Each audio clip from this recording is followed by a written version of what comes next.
I'm muted. I'm rusty. Good afternoon, folks. Good evening. Good wherever it is, whatever time it is, where you are in the world. Welcome back to Match View Live. And live we are indeed for Rosenborg versus Manchester United in our second pre-season fixture. This time, of course, previously we were out in Helsinki in Finland. This time we're in Norway, and this is always an interesting fixture whenever we play Rosenborg quite a lot, don't we, when it comes to pre-season fixtures. And it's always an interesting one because of course their season doesn't line up with motorbikes. You know me, I'm not a fan. Yes, it does. Their season is different to ours, I believe, isn't it? Are they actually playing games at the moment, or have I got that confused? I'm not sure. It's difficult to figure out which way is up, isn't it, at the moment? But yes, team news actually is already out. Team news is already out. Let me get that right up on the screen because that's what you guys come for. You come for the info. You say, Owen, give me the info. Tell me who is playing for Manchester United in this fixture today, and I will tell you exactly that. This is the starting 11 that is going to be playing. I nearly said at Old Trafford, but in this pre-season fixture, in Norway, you can see in goal it's number one. Number one, it's Radek Vitek. Now I kind of had to catch myself a little bit there for a second. I thought, number one, surely he can't be Manchester United's number one. Surely, surely there's someone's actually got the number one jersey. As far as I'm aware, yes, it actually is the case. Patrick Dorgu, Radek Vitek is actually Manchester United's number one. I thought that he said he's number 40, bone hurt, but then I typed it in on Google, and he said he was number one. Let's have a look. Vitek number, Man United number. Have these been updated? It says Man United FC, he's one, but then it says Man United under 21, 40. So I'm like, I don't know. I'm not sure. I'm not sure. It's kind of strange. We may have to update it because Lomans, I believe, is 31, isn't he? So, I'm not sure, but we're Bayern Deer, because wasn't Bayern Deer previously the number one, I think, but I don't know if new numbers have. I don't know. I've got a feed in front of me, so in a minute, we'll wait and see. We'll wait and see. We can update that one because we're not. I'm not too sure on it at the moment. But that's always the beauty, isn't it, of pre-season numbers as well. When did they actually get confirmed? Because here we go. In a second, it's going to... Right, they've got him as 40. Manchester United officially have got him as 40. Right, so let's ignore that. Because sometimes they change at the start of the season and you don't know. And then sometimes as well, this is the other thing that gets you. I've told the story previously of my dad getting the Manchester United...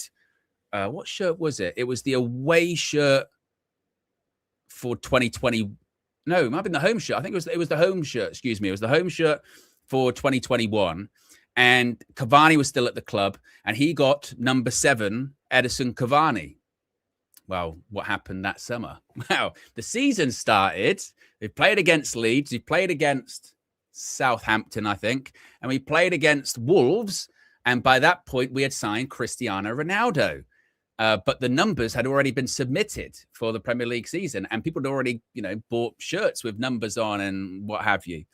So what? Lacey's at 40. I've got to change with these numbers here. Where's my pause? Where's my pause? This is good. This is good. A minute, pause. Right. Let's make sure we get these right. So we can do this. Interestingly, Man United have got Joshua Zirkzee in the 10. They've got they've got Vitek in goal. They've got Maguire, Heaven, Shaw, Yoro, like us. They've got Mount and Santos in the double pivot, like us. And they've got Zirkzee in the 10. Lacey on the right, and Mbumo in the 9, the false 9, if you will. Well, let's just replicate what they've got, what Man United are going with. That's the way to go, isn't it? So right, they've got. Okay, this is quite interesting because you would have assumed Zirkzee up front, but it is pre-season after all, so maybe they are. Michael Carrick is trying things. So right, let's go. Zirkzee in the 10. And again, this is what Man United have said. They said, don't shoot the messenger. Because I thought the same thing, Corey. I saw them say Lacey's going to be in the 10, but they're saying Manchester United's graphic not. Let's just go with the Man United one. So right, they've got Lacey on the right here. Lacey, Xerxes, Dorgu, and Mbumo through the middle, and then that's great. It doesn't matter who's which way around in midfield. Okay, right. We can let me go back over to here, and we will save this. Isn't it very interesting? Very interesting. I mean, sometimes look, when it comes to these things, I remember like sometimes you get the you get the Sky Sports or BBC, and they come out and they say so and so is playing on the right and so is playing. You're like, what? Or sometimes they go, Man United are playing a back five today, and you go like, I bet we don't, particularly after our history, given our history. But we'll see. We'll see once the game kicks off, won't we? And then we'll see how right or wrong Manchester United got it. I mean, sometimes it's a little bit different when it's from the club, isn't it? When it's actually from the club, you go, well, if that's what they're saying. But I mean, actually what MUTV actually know, or versus, them just making stuff up as they go along. We'll see. Right. So that's loading through. Let's see if I can get that back up on the screen for you guys now. Lovely. Right. This is the revised Manchester United starting 11 with correct numbers and everything like that to go with it. That's what it should be anyway. So we've got Vitek in goal. We've got Yoro, Maguire, Heaven, and Shaw, which of course is the same back four from the game against Wrexham. The midfield, the pivot is Santos and Mason Mount. Did Mount play a bit further forward? I think Mount played a bit further forward in the last game, but now he's going back a little bit further into the more central midfield role, the 8, if you will. Lacey, according to Manchester United's graphic, he's now he's going to be number 46, not 61, 46, and on the right-hand side, Patrick Dorgu on the left. According to Manchester United's lineup, they're saying Joshua Xerxes in the 10, Brian Mbumo through the middle. Now, this could very easily be Mbumo off the right, Lacey in the 10, and Xerxes through the middle, or some other combination maybe of that. So watch this space. Again, it's pre-season, so these things, I suppose, can be quite fluid. But I suppose looking at that does make a bit more sense. Like we've seen Lacey come on and play off the right-hand side when he hit the bar against, was it Burnley? I think he came off the right-hand side, if I recall correctly, cutting in. Xerxes, we've said, haven't we, actually, I mean, the whole, what is he? Is he 9.5, false 9, number 10? If you're playing 4-2-3-1 and you're not... But then what's interesting about this is, I mean, Mbumo, is he a striker in this system? I suppose maybe Mbumo is more of a traditional striker in this system than Xerxes would be, right? With Mbumo, I guess, trying to play him through, run off the shoulder, make sort of line-breaking runs, if you will. Xerxes not really going to do that, is he? He's going to be more hold it up, try and link the play a little bit more. So maybe that's what it is. And actually, Xerxes got a great way to pass. Xerxes got a really good way to pass, so maybe that could work. Or, which has happened to us quite a few times, hasn't it? So when Mbumo's been playing through the middle, sometimes he can get caught offside quite a bit, can't he? We might see, particularly against the high line. So. Yeah, but we have the preseason discussion, don't we? We have the preseason discussion, which we always have, which is how much does it matter? How much is it important? How much do we read that much into it, or shouldn't we read that much into it? What does it really mean? Is this going to be, something of substance or not really? And to be honest, I'm kind of in, this is going to shock you folks, a little bit of a middle ground on this, because I kind of went over it with Flex in the preview that, as is always the case, unfortunately nowadays, people get really carried away and they go over the top and they do, fake outrage about a preseason friendly, and sort of say we're doomed, we lost to Wrexham, and it's terrible, it's terrible, it's terrible. But at the same time, you can't just write things off completely. You can't. And as I mentioned, that first half against Wrexham, yeah, okay, I'll give you the benefit of the doubt and say, well, bit dusting off the cobwebs, bit rusty, and all right, no problem, I get you, fine. But there's there's an element of quality still expected even at your worst state. These are pro footballers after all. In that first half against Wrexham, I mean, they could barely pass the ball. They can barely pass the ball like mid-season at peak fitness in the Premier League. Meanwhile, yeah, there still is a quality limit that you cannot drop below. And first half was rubbish. It was terrible. You know, it looked very, very pre-season, but also at the same time, the quality just wasn't good enough. Ninth Earth, because he wants the attention, says fake outrage. Yes, fake outrage, because this is and don't pretend that you don't know what I'm talking about, because you do, right? There's a difference between, like I said, criticism of that first half, going, tell you what, those players, they weren't good enough. And even at your first preseason game, you expect better than that. But also, let's not pretend here, because there are bad faith people that go, we lost to fucking Wrexham. Oh my God, Carrick out. Oh, the club, you know, oh God, this is why I told everyone that this was going to be terrible. And you're like, oh, you remember that Northern Irish referee? Have you ever seen that meme? The Northern Irish referee, and they say you can tell exactly his accent while lip reading, and he's going like, calm the fuck down, you know.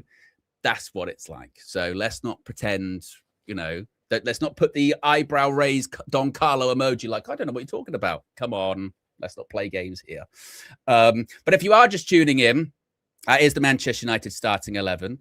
A bit of a change from the game against Wrexham, of course, coming in are the likes of Radek Vitek. Of course, we had in the last game, Tom Heaton play the entire 90, didn't he? Did Vitek even come on? I don't think he did in the second half, unless I missed that.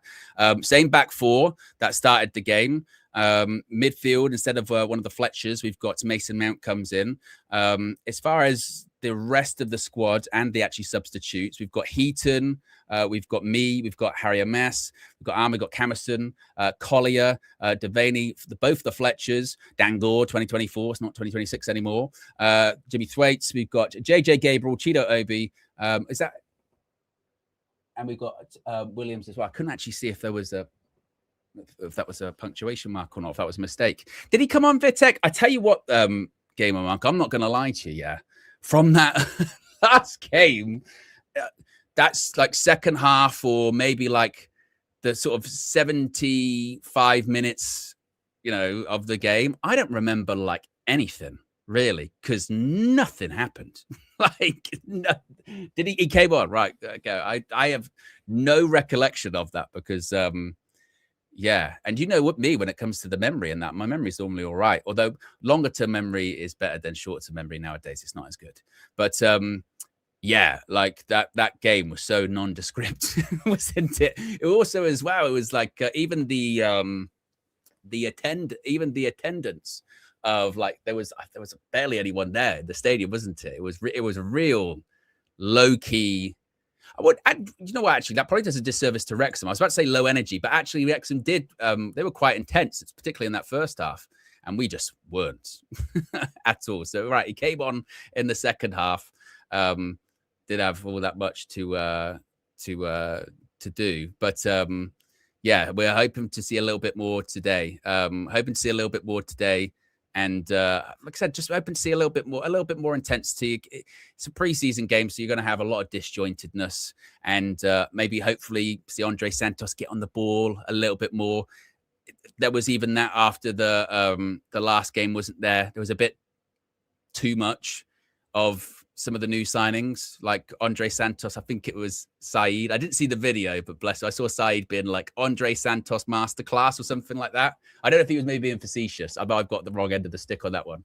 But I did see some people doing that with Andre Santos as well. Like, oh, wow, Andre Santos was amazing in that first game. He sort of like, he touched the ball a couple of times, he gave it away a couple of times, made some good passes. It's a preseason game. Like, there's not a lot to really take from it. So it'd be nice to see more of him today, and see him get more comfortable with his teammates. I think, like I said, the back four, you'd be looking for being much sharper, much sharper. That's what I thought. I'm pretty sure. Let me just double check. I'm pretty sure about Rosenborg. I think they're in their season right now. Because I remember when, you know, like sometimes when we play in the Europa League and you play some of these teams from sort of Scandinavia region, sometimes their season starts at different times, and you find out that actually, whilst they're playing like Europa or Champions League, their season's basically finished now, and what have you. You're like, oh my God. Right. So it's, yes, they did play recently. Where are they in the league? They're 10th in the league. I think they say 10th. Yes, 10th in the league. So they're midway through the season. They've played 13 games, 10th in the league. A little bit lower than mid-table. So, they should be sharper than us. And this is always the conversation, isn't it, around these games? I start to remember now. You start to remember a little bit more by like, yeah, they should be sharper. That's the whole point of playing them, is they're meant to be a couple of steps ahead because they're sharper, and you've got to rely on your quality, not just your physical fitness, etc., etc., etc. So if they do score a goal or what have you, it's not the end of the world. But you're still Manchester United. That's still a team, as we spoke about in the last game, that is a very expensive team. Now, granted, sometimes with United, when you talk about how much a team is worth, sometimes it can be a bit deceiving because players in the past we've overpaid for. So a team's value can appear maybe deceivingly high. But you do look at, for instance, say that back four. That's a back four that could easily play in the Premier League. And we probably will select it. Hopefully not, maybe, when it comes to the right backs, because you would hope that Dalot, Mazraoui and others, like we would have options to play it right back. But the point being is that's a Premier League back four. So you should be expecting a level of quality there. The midfield is the same thing as well. The Premier League quality. So you're expecting a level of them. You're not expecting them to be sharp, but you're expecting them to show a little bit, but not be completely perfect. So I think that's that's what we're looking for today. And also, when it comes to the people coming on at halftime, we're looking to see if they can stand out, aren't we? We're obviously so much talk about JJ Gabriel. Like Flex said this morning, after all of that, he might not even get on. It might even be the way, because it might be just, oh no, we're going to take him on a preseason fixture. He'll get on next time in the next game, but not for now. It's just for him to get used to the match day squad and the match day experience and what have you. So that's entirely possible. And it's also tough as well, isn't it? It's also tough when your entire starting 11 or 10 outfield players change at halftime. It can be tough to make a bit of an impact, can't it? But that's an opportunity for a young player, right? This preseason is different from usual years. There isn't a tour per se. There isn't a group that stays at home and a group that goes out to the United States or to Asia for 2 or 3 weeks. If you stand out in one of these games, you can end up playing pretty much all the preseason fixtures, can't you? Right? Because we're going to be based locally. We're going to be based at home and then flying out individually, one would think, or flying out for a couple of days in the case of the Sweden games, I think. So it's a massive opportunity for them as well. So, excited for another preseason fixture today. And also, we debut the new away kit. Yes, look at that. It was reminding me. Now, obviously, I touched on this morning on the transfer view. Manchester United got a rich history of blue away kits, don't they? People going to name their favorite blue away kits from Manchester United's past in the chat? I mean, again, this is what my thing with kits, you know me about. My favorite kits are the ones we were most successful in. So I think back to the blue away kit of the AIG days, where we had that version. Was that I think was that a third kit though, or was that an actual away kit? Because I remember the three at the time was the red AIG striped down the back. There was a black one striped down the back. Now I don't remember if that's away or third. I feel like that's away, and I feel like the blue was a third kit. I think. I think the blue was a third kit that time, if I recall correctly. I'm pretty sure. I want to say 2015. There was a blue away kit. And it was collared, though. It had a collar, and it was a Chevrolet one, I think. I also think back to 2003, which there was a blue third kit at the time in the Champions League, because I've got this like vivid image of Varane scoring and playing in it, right? So I've got an image of that, but it would have to be, it must be 2008. That again, I think it's a third kit. Man United. Third kit. It must be 08, 09. It must be that. Is that the one? Yes, that is the one I'm talking about. I'll get it up for you guys on the screen. That is That is the one. That is the one. Wait a minute, let me go over here. And then share. That's the one. Look at that. Look at that. That is the one. That's the one I'm remembering. Yeah, it was good. It was good. Very good. So yes, it kind of reminds me a little bit of that, but also the more recent one. But if you are just tuning in, how many likes are we currently at the moment? As well, we've got 619 people watching. If we haven't even got 100 likes, oh my goodness. If you haven't already, click the like button and also be sure to subscribe. Kickoff is in 40 minutes time. Flex will be joining us in about 10 minutes as well. Just some little bits of news I can go through. I'll leave the team news up on the screen for you guys, so when people are coming in they can still see it and whatnot. Some other little bits of news. I did have a little bit of a concern. You guys maybe just saw it as it popped up on the screen there for a second. Fabrizio Romano saying that Carlos Balaba's camp has contacted Manchester United again to explore the possibility of a move. Balaba was pushing hard to join United a year ago, viewing a move to Old Trafford as his dream. Now, when I saw that, I'm not going to lie. I did touch in the same way that Jamie Carragher, remember when he touched the leg of Thierry Henry? I kind of did the same thing. I read that. I went, but actually, the more I read that, I go, oh, it's a little bit different from what I first thought it was. And also, this is, I suppose, the problem with the bet that me and Flex have done. If we ended up signing Carlos Balaba, I've got no issue with that at all. My only thing with him is just what does the price look like? I'm just very concerned about negotiating with Brighton because let's be honest, you don't get a good deal with Brighton. You get Brighton's deal. It's not whether you think it's a good deal or a bad deal. You get Brighton's deal, right? That's what they do. So I'd be nervous about that. And on top of it, it's, the way that that's worded is, which again, Balaba's camps contacted Manchester United. So I kind of look at that, go, oh, right. So it's kind of as you were, maybe, as from where it's been over the last 12 months, which is he really wants to join the club. We know he really wants to join the club.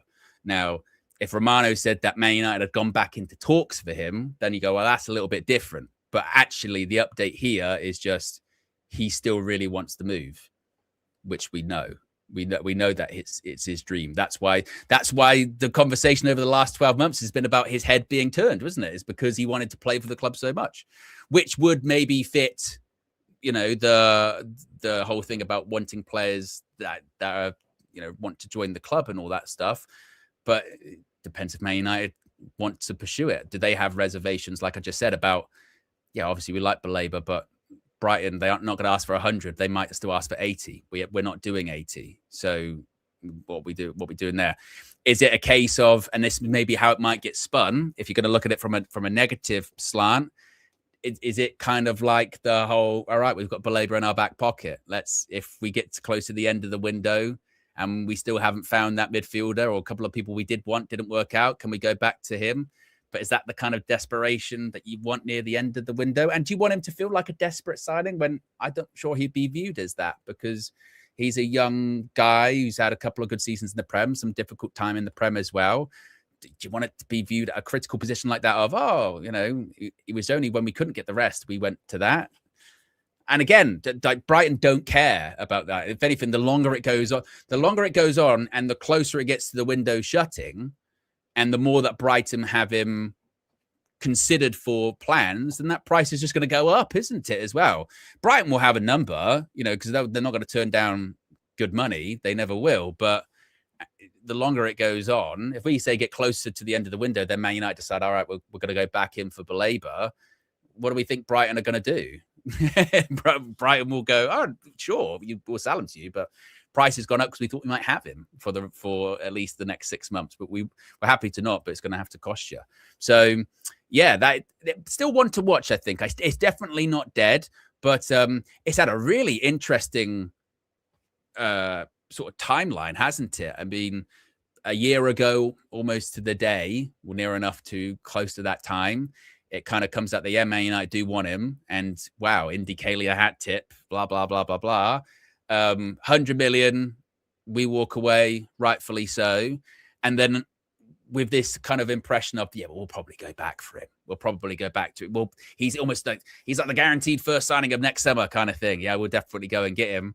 And then as time goes on, that turns into, well, maybe we won't. Yeah, but I think we might, but maybe we won't. And then closer and closer to the season ending, that turned into actually, that stuff is kind of really sort of quiet. Like I remember on James from the Muppeteers, his track, it was like, there's nothing really happening there, or wouldn't, it's actually people are distancing themselves from that one. And then for it maybe to end up happening, if it did, that would be a hell of a journey, wouldn't it? If any of that journey was actually true, maybe again, talk about keep playing things very close. Maybe it is one of those things. Yeah, we always got to come back to him. No problem. That's what it was. And maybe that's like the Sammy Luckhurst thing we were talking about this morning of if you claim something and it turns out to be accurate, were you right or were you just lucky? Someone actually, who was it? Chris in the chat, not in the chat, in the comments, said it way better than I could put it this morning. I was really struggling to explain what I kind of meant with the sort of analogy of, well, just because someone says something and it turns out to be right, does that make them? You almost have to give them the credit for being right, but not like acknowledge that. Oh yeah, they really knew that was going to happen. And the analogy that Chris used actually, let me go find it because it was really well written and really well put. And I went, that's exactly what I mean. And that's exactly what I mean. And it's more than even just a stop clock is right twice a day, Skillian. It was even better put than that one. And actually, it's not even necessarily just like a Luckhurst thing. It's more, I think, for a lot of the sort of ITKs and actually probably a little bit for fans also too, when we sort of do this route of I'm going to say this happens. And then when it is, you can sort of turn around and tell everyone, I told you so. It was this is what Chris said. He said, Owen basically views Luckhurst as someone doing the lotto. Yeah, you got the numbers right. Well done on the £1,000, but you didn't know they were coming up because you picked the same number weekly for 10 years now. Whereas Orny comes in as the independent adjudicator and knows what numbers are coming up and can report on it because he has sources in Lotto HQ who told him he added numbers 1 through 7 only, kind of thing. And I went, yes, that's exactly what I mean. That's exactly what I mean. Which is like, if someone then, picks some right numbers and they win the money, you have to go like, fair play. Look at you got the cash. But don't go around sort of pretending like, oh yeah, I knew that. You got lucky. You picked an outcome, and you got there, but at the same time, like he says, David Ornstein would be like, well, yeah. And I think that kind of goes along with a lot of, like I said, not even just reporting. I think just sort of football fandom nowadays. I do think there is a lot of just like, almost like gambling to an extent, isn't it? Like the whole Man United are going to win today. And then when you win, you go, see, I told you. You go, but yeah, he didn't. But it's like it was an educated kind of guess, you know what I mean? It's like But yes, but to not go off on that tangent once more, if you are just tuning in, that is the Manchester United starting 11 for today's preseason fixture against Rosenborg. Couple of changes from the preseason fixture loss against Wrexham. We got Vitek, who's starting this one. We got the same back four. We got Santos alongside Mason Mount. We've got Lacey making his first start of preseason, who, according to MUTV or Manchester United, whatever you look at, they're saying he's playing off the right, could easily be in the 10. Xerxes is being listed as playing through the 10, could easily be playing up front. Dorgu, most likely on the left. I'd be shocked if he's anywhere else. And then Brian Mbumo through the middle, could easily be off the right.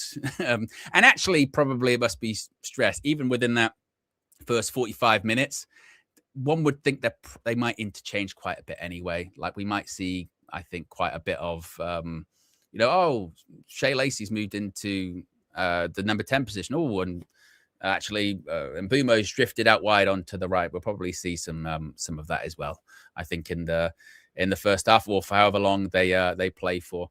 I can just see Michael Carrick's doing his pre-match interview with MUTV as well. Really curious, actually, to see when the other players from the World Cup are expected to be back. I mean, obviously we know that Fletcher's was with Scotland at the World Cup. He's back. And as I mentioned, some of the teams that went out in the group stage, I think have started to go back to some of their teams for pre-season. But one would think now we must be pretty close. I mean, if people went out, say, in the first knockout round, we'll be looking at like probably next week that they would maybe be back.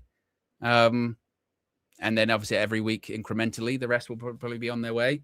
Yeah, I'm just actually trying to think about if they've written anything about that. No, maybe not. Maybe not just yet. Because we've got some at the preseason fixtures we have coming up. I wish I had my scroller actually on the screen. They've got some proper games, some really competitive fixtures. Granted, they're also going to be missing a lot of players because a lot of their players are going to be returning from international duties over the summer. But yeah, we've got after today, 1st of August, we've got Atletico Madrid, PSG. Granted, again, Atleti and PSG, they're going to be missing a lot of players, but still, they're going to kind of strong teams. Leeds, which will be a very competitive fixture in the sense that obviously, it's a rivalry. But also on top of that, Leeds, how many players would have Leeds had actually by that went to the World Cup? But they'll certainly have a lot of players back by then. So that should be Premier League, intensity in that one.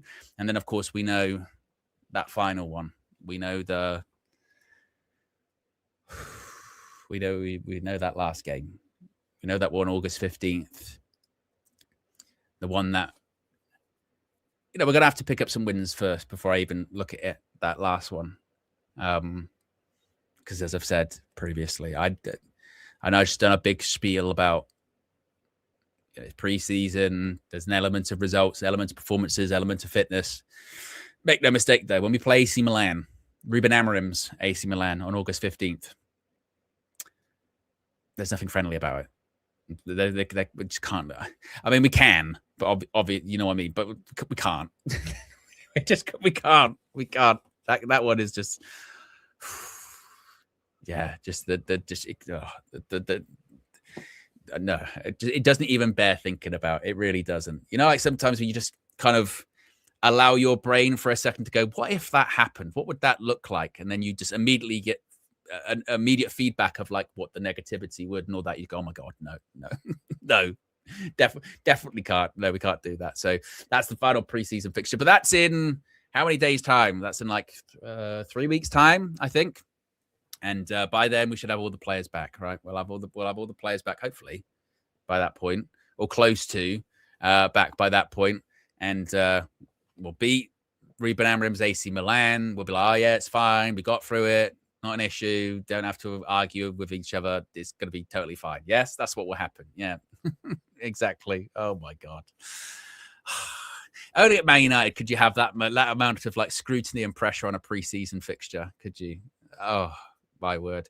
We're close to 800 people watching. We are nearly at 200 likes. So if you haven't already, click that like button. And also be sure to subscribe if you are new to United View.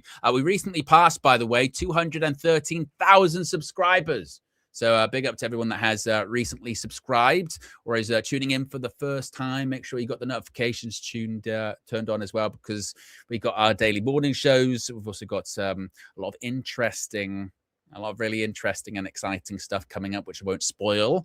But we got some exciting stuff coming up as well, which is going to be a lot of fun. Tev says, why is Xerxes a 10? Well, this is the lineup according to Manchester United. According to Manchester United and the MUTV feed, it could very easily be wrong. In fact, a lot of the time, whenever it looks weird or a broadcaster has done it weirdly, a lot of the times they can end up being wrong. So in this, would be shocked if it is Xerxes through the middle or whatnot, or if it is Lacey through the 10. But that's according to Manchester United. Ash says, Owen, thoughts on Mount? He needs to go, doesn't he? I mean, but he won't. So I'm not one of those people that would try and dwell too much on, like, like sometimes with Mountain Shore and others, when they do, a lot of time people do why are these guys still? They should be gone tomorrow, and you're like, well, obviously they're not going to go tomorrow, so there's no point getting too angry and upset over something that isn't going to happen. If I was in charge, Mason Mount would be one of the first names I would move on.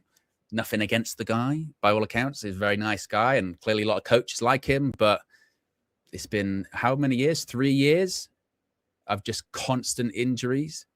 And you have to keep the same energy. I had the same energy for all of the players that have been like that throughout the last, whether it's Phil Jones, whether it was Martial, whether it was now Mason Mount, whether it's Luke Shaw.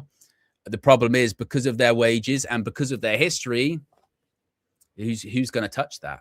Nobody. You know what I mean? Nobody will. Nobody will touch that because he's not going to get more money elsewhere.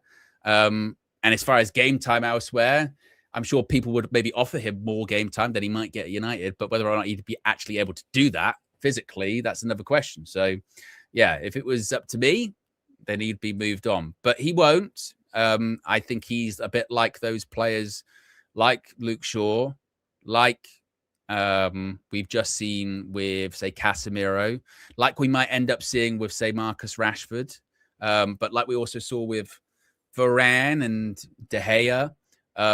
I think those big earners, because we know now then that contract isn't reflective of output or value, a lot of those players are going to end up leaving on frees, aren't they? A lot of those players are going to end up leaving on frees because they're going to get their money. Or Jane Sancho's another example like that, where it's just like, well, yeah, he could go and he might have opportunities to go, but are they going to be as, good of a deal as he's got at Man United? And whilst he's under contract, try and give it the college try. So, yeah, if it was me, I'd move him on, but that's not going to happen. So whilst you got him, I suppose you've got to try and hope for the best. But we hear the same thing about that most pre-seasons, don't we? Right, let me bring in Fleckington to the panel. I always have to remember how to do this because it's been a while. There you go. Fleck, you're in. I'm in. It's the day of the blue. I haven't got a new one yet, but Blue United. It's different in blue. We hit different in blue. I was just talking about blue kits, some of my favorite ones, and I forgot that one, the one that you're wearing. I used to have that one as a kid as well. That was one of my earliest football kits. This was about, I think this was 97, I want to say. 97. Yeah, I mean, I was wearing it several years after the fact, but it was like it was like one of my earliest football kits I had was that tiny one. I think it was like a fake one, but it was. It was. I was like 5 or 6 at the time, but I loved it because it's a nice material, isn't it? As well. Yeah, it is comfy material. Yeah, 96, 97. Yeah, this is it. This is the third kit from 96, 97. Amazing shirt. Yeah. I love this shirt a lot. Really, really happy to have this one in my collection. What's going on, people? How are we feeling? What do you make of the team selection? A couple of changes. Yeah. Go on, Shay. Vitek starts this time. Shay Lacey starts. There is a bit of confusion about who starts where. You would have thought maybe Xerxes up front and Boomer off the right, Lacey maybe in the 10 or something like that. But this is the way Man United said, which kind of does make sense with Lacey being on the wing. That makes sense. Lacey came on in the last game and came on at right wing. We know that Mason Mount played in the 6, so he's definitely going to play there. Mm-hmm. And we know that Dorgu plays on the left. So, yeah, it makes sense. If Mbumo and Lacey are in the same team, if there's no space for Lacey to go in a 10, maybe, he's been... Anytime he's played for Man United, even when he got the red card, he's played on the right. Yeah. So they're not going to change the kids. So, yeah, I think that's fair to say it will be like that. A little bit different. Gabriel on the bench. That's good to see. Yeah. And man, let's see what we can do in a new kit. Do you know what I mean? I'm expecting definitely. Now, do you know what? We have to say this. We already said it in the preview, but we can we can reaffirm it now. Like we need a better performance. We need a much better performance. We need to be, I want to see us scoring goals, creating chances like that. That was. I'm not going to say it was unacceptable against Wrexham. It's probably too far for the first game of pre-season, but it was unacceptable in terms of the amount of money's worth of talent we had out there versus Wrexham. That was unacceptable, to be fair. But in terms of the overall, like losing the first preseason game 1-0, it happens. I don't care about that. But if we see that again, that will make me annoyed. That will make me annoyed. No, yeah, that's exactly what I was kind of saying earlier. I said, obviously you always get the extra over the top sort of, like I said, sort of fake outrage of we're doomed. We lost to Wrexham first game of preseason, but also in the mud of all of that, what shouldn't be overlooked is that actually, that first half, like we were shit, we were rubbish like, in that first half, and there's an element of quality even in your first game of preseason that's expected from you if you're a Man United player, really, isn't there? Against a team like Wrexham, you are maybe saying, all right, they're a bit ahead of us in preseason. Same with this Rosenborg team, right? They're in their season at the moment, 13 games into their season in their league. Oh, they're in their season. Yeah, they're in their season. 13 games in, and they're playing a friendly. Yeah. So, they're a bit like the Wrexham game. All right, the expectation is they're going to be sharper than you because you haven't had as much preseason as them, you had as much training. But this is where your quality should do the talking because you're still better players than them. So not saying you might necessarily smash them or beat them or anything like that, but the quality should be visible. You should be able to pass the ball 5 yards. Let's not go crazy here. Kind of Owen's one is always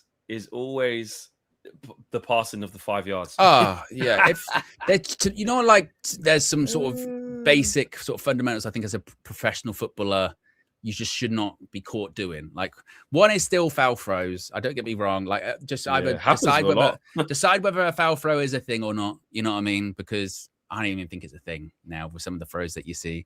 But the other one is, like I said, passing it. When you just 5-yard pass. Like, I get miscommunication, or I get sometimes you can have a bad touch, or sometimes you can just go bloody hell. But that's one of my big bugbear. The Roy Keane sentence, you're like, that is literally your job. I know. You should. Yeah, you got to be able to find a red shirt, or in today's case, a blue shirt. More often than not, it is very, very basic. I mean, but what seems to happen with us though is that when we start passing forward, that's when we, start messing up. As soon as we try to play forward or make something happen rather than the safe backwards sideways. When we've been frustrated in the past, it's been because of that. Anytime we try and make something happen, but there should be more crispness. More minutes in the tank for Santos. Second start for him in a Man United shirt. It's the team set. He's obviously going. Let's see if he keeps doing it throughout.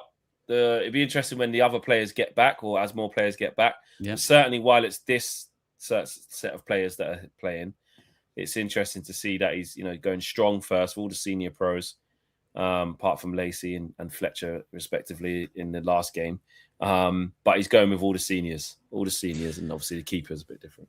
Yeah, well, we were just looking as well before you jumped in. No disrespect to Wrexham and Rosenborg, but after this, you're right, Asher. After this, you get the really big teams, if you will. You get Atletico Madrid, PSG, the AC Milan, Leeds, AC Milan. Leeds, you know what I mean? So it's a bit again, you've got to shake off those. You get moved to against them teams.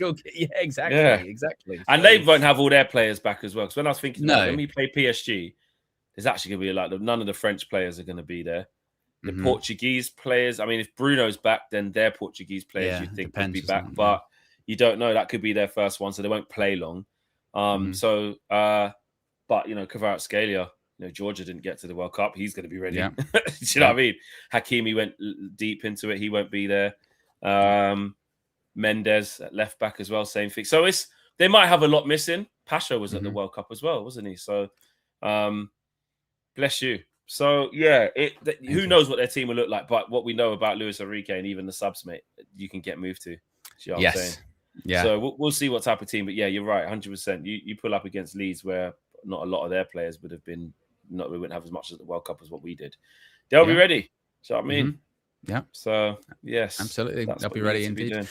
We're 15 minutes away from kickoff, Flex. We've got close to 1,000 people watching. We're at 220 likes. So if you haven't already, click that like button, and also be sure to subscribe to United View as well if you are. I like the training kit.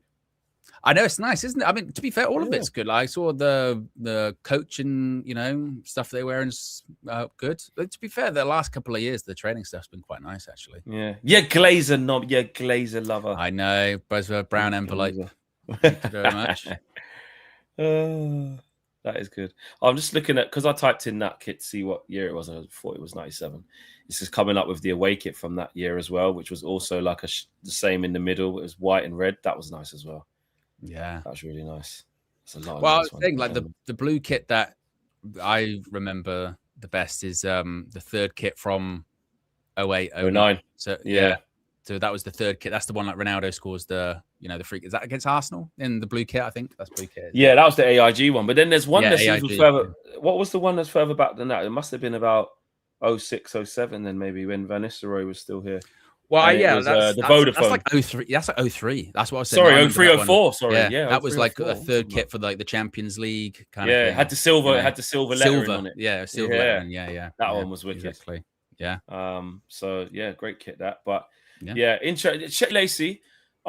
He's you know what? Everyone's been talking about JJ Gabriel, and I get that. Oh, LeBron went to the 76ers. Is that true? Did he choose? Sorry, I got distracted there.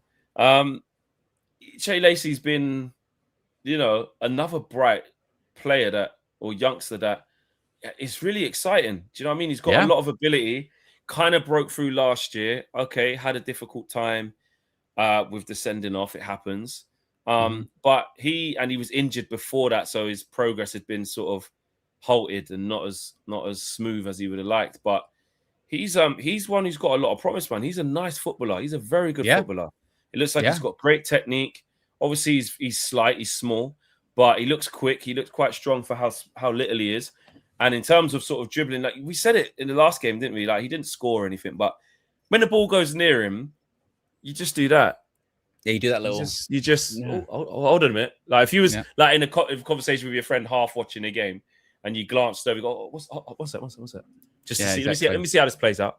Yeah. Like, you drop that. So he's got a lot about him, and hopefully, he can show some stuff in preseason, because this is where a lot of these kids are going to be able to, give a good measuring stick as to where they are. Can they cut it in the first team? It's all good training, and that's fine. But can you make it on the bench in the first team to actually be a viable option for us? Do you know what I mean? Yeah, exactly. No, and also as well, you're right. He makes that noise, or he makes people make that noise. It's one of the best noises in football when you go and watch a game. It's the sound of all of the seats flapping up as everyone stands up. Yeah. Oh, at the stadiums. Brilliant. Like when they get into the final third of the pitch, or they go one-on-one with like a fullback, and you just hear all of the seats, or everyone, you hear collectively everyone go, stand up, and all the seats go.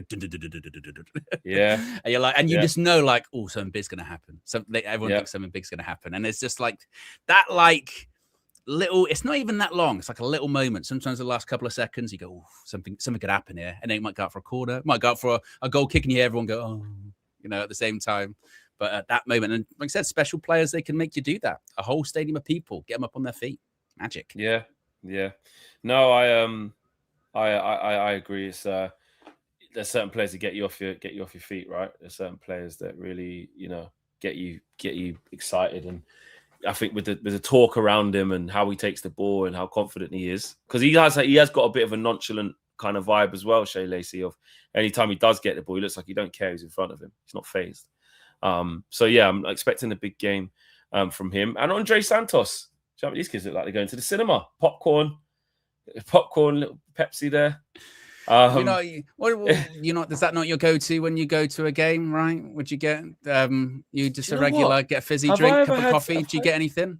Do you get anything at half-time? You're one of those people? Yeah, no, I do. Not all the time, because I can't bother to wait in the queues and then get back. I just want to watch the game, and obviously doing content it's weird, really. We need to remind ourselves how much, how lucky we are. But it does become a bit, okay, another game that's got to get it done. I've got a long drive home. You're less in awe of what's going on, and more it becomes a routine. But it, like, my default setting is I don't mind a something at halftime here and there. I don't think I've ever had popcorn at the football though. No, I don't think I've Never ever had had popcorn. popcorn. I No. mean, back in the day at United, your options were pretty limited. Like you could get like a hot dog and a Yeah. Kit Kat, maybe a hot chocolate at halftime, and that's about it. And even with the Yeah. hot dog, you're like, I don't even know if I want to eat that. 'Cause I Yeah, don't know yeah, what's it's not there. great. My thing is the sweet stuff. I'm a sucker for that, so I'd go and Yes. get the milk, the Yeah. dairy milk buttons, and the wine gums, and Yeah. come back with chocolate and ready Yeah. salted crisps. And Kristen says, "Now Flex is stingy. He saves his money for Jordans." Well, that is also true in the sense of like it's expensive. Like it's expensive to go.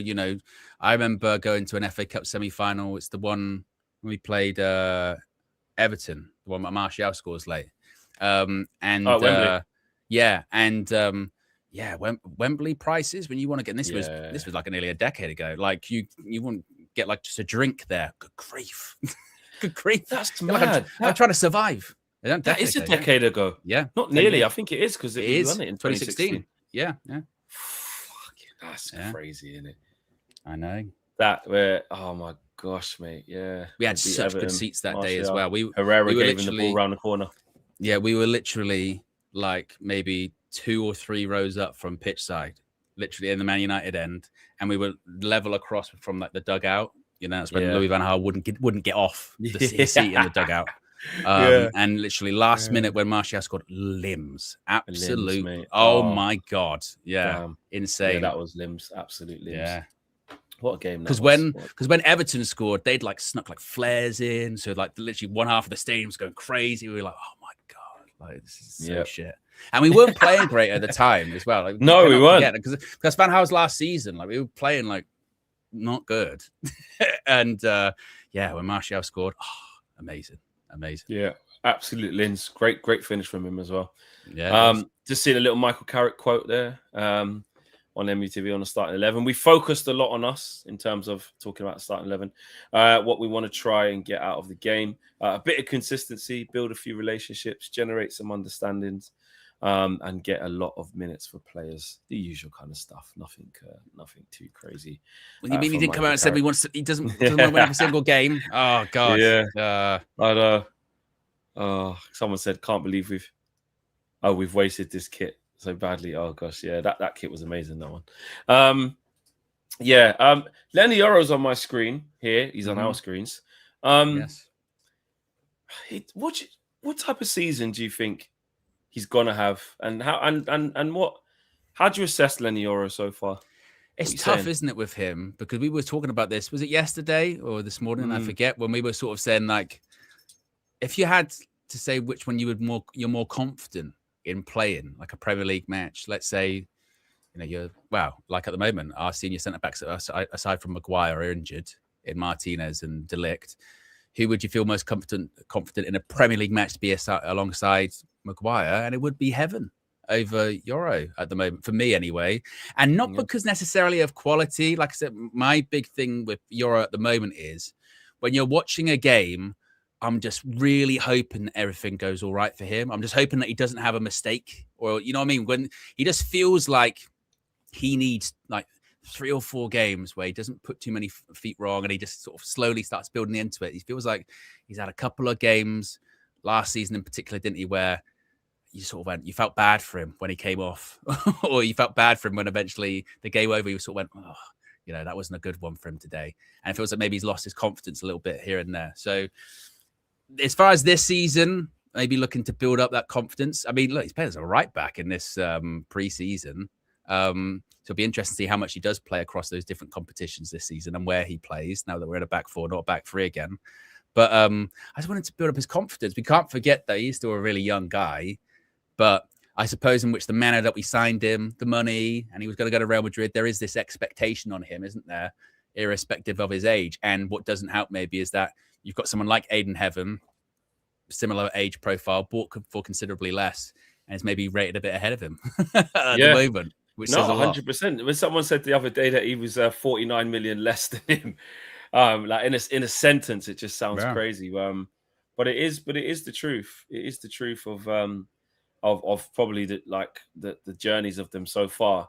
Obviously, Lenny Yoro has played a lot more, been there longer and stuff. But listen, I like Lenny Yoro. I think he's got a bright future. I think he's got good attributes, but I think when I look at him, I just feel like he needs to. The confidence from him needs to go up. I think it's easy to say he needs to build up more or get bigger. That's, he might not. Yeah. He might always be a slight defender. That's just how he is. He's quite wiry, isn't he? It's just how he is. And sometimes as you just get older, not even if you're consciously doing it, you just fill out a bit, don't Yeah, you? you fill out. Yeah, you just get a bit like wider. Not even the sense of like, oh, he's putting loads, but you do grow into your body a bit more, don't you? You do a little bit, and your proportions look a bit more normal instead of being skinny and gangly. And what does concern me a little bit, which I just didn't know, not concern me, but is making me think, oh, that's interesting, is that they're 15 games into their season. I didn't know that. But this is why they do the friendly every single year, right? Because the Norway one most years is for that very reason of you'll get a good game out of it because they're meant to be they're sharper than you. You know what I mean? Fairs. Yeah, good, fair. Let's see what that looks like then. Let's hope it doesn't hurt our eyes because no, you don't want them just run. It is crazy though, like teams. Obviously, I know, listen, different leagues and the money you could make off playing Man United commercially, etc. But in the middle of your season, you're 15 games. Can you imagine that? 15 games into the Premier League, and then someone goes, "Yeah, but we want you to play fucking Betis because they're starting there." You know what I mean? Obviously, it's like you said, we don't think about it because we're Man United, so like, but it's a mad thing that's happening. We're that big. It's not just us. They play probably any Premier League team, but not anyone, but a lot of the big ones. But it is crazy. Isn't it? It's just take a week out. Oh no, this is a Friday, so yeah, they're not going to play on the weekend then. So just give us one of your weekend fixtures, and just be a game down. I don't know. Some of the scholars let me know. Are they a game down, or is the whole league stopped because it's just not playing this week? Or I want to know. I don't know. I'm just intrigued. Any Norwegian scholars? I think they might. No, but I have to say, so they're just a game down, just because.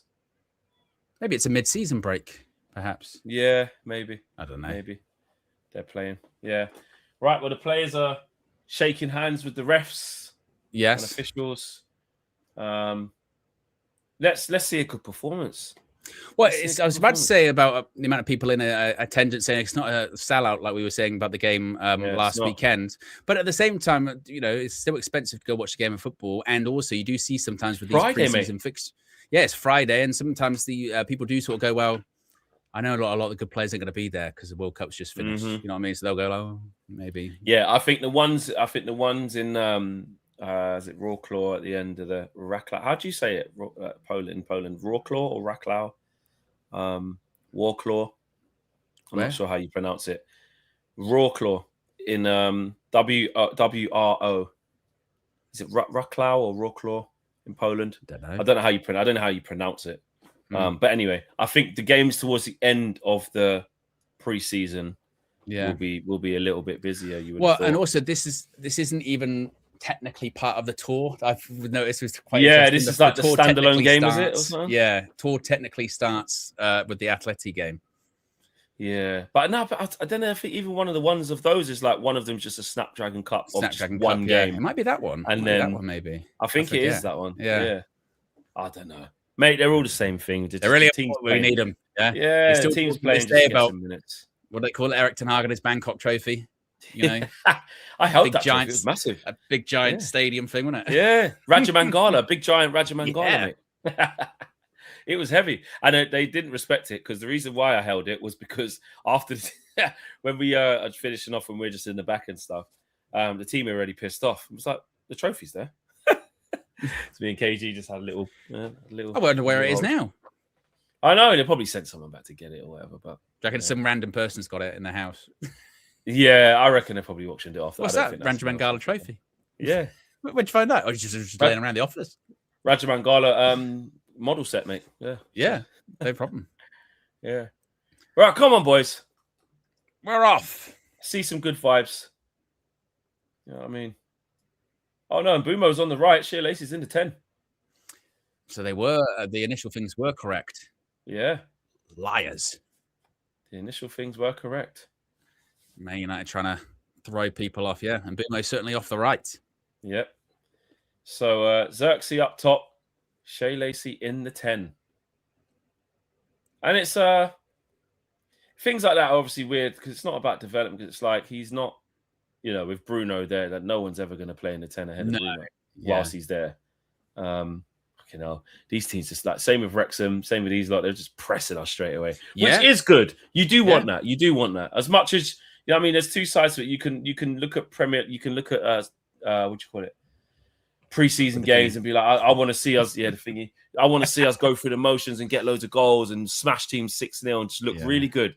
But it just lures you into a false sense of security. If you see yourself playing with a bit of intensity and you know people coming after you a little bit and you pop some passes about and you go, no, that's what being ready looks like, isn't it? I mean, we always use the example, don't we? I remember Louis van Gaal's first preseason beat every team, including Real Madrid, in front of like 100,000 people in the United States. Was crazy.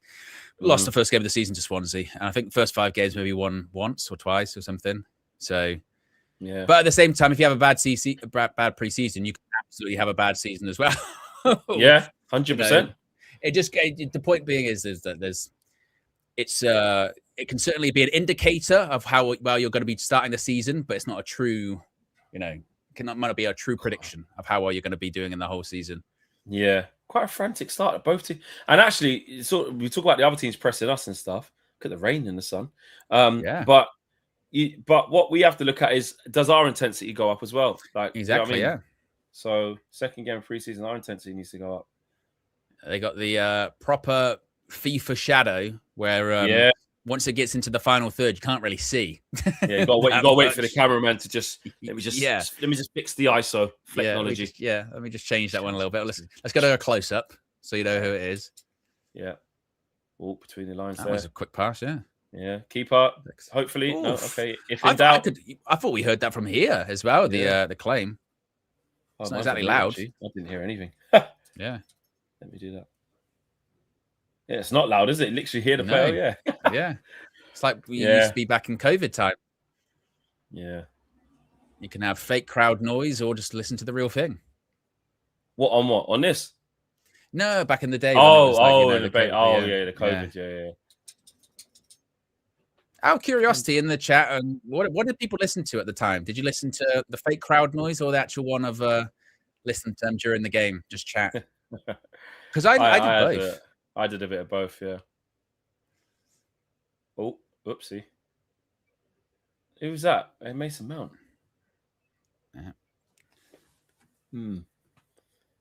Interesting. Let's see.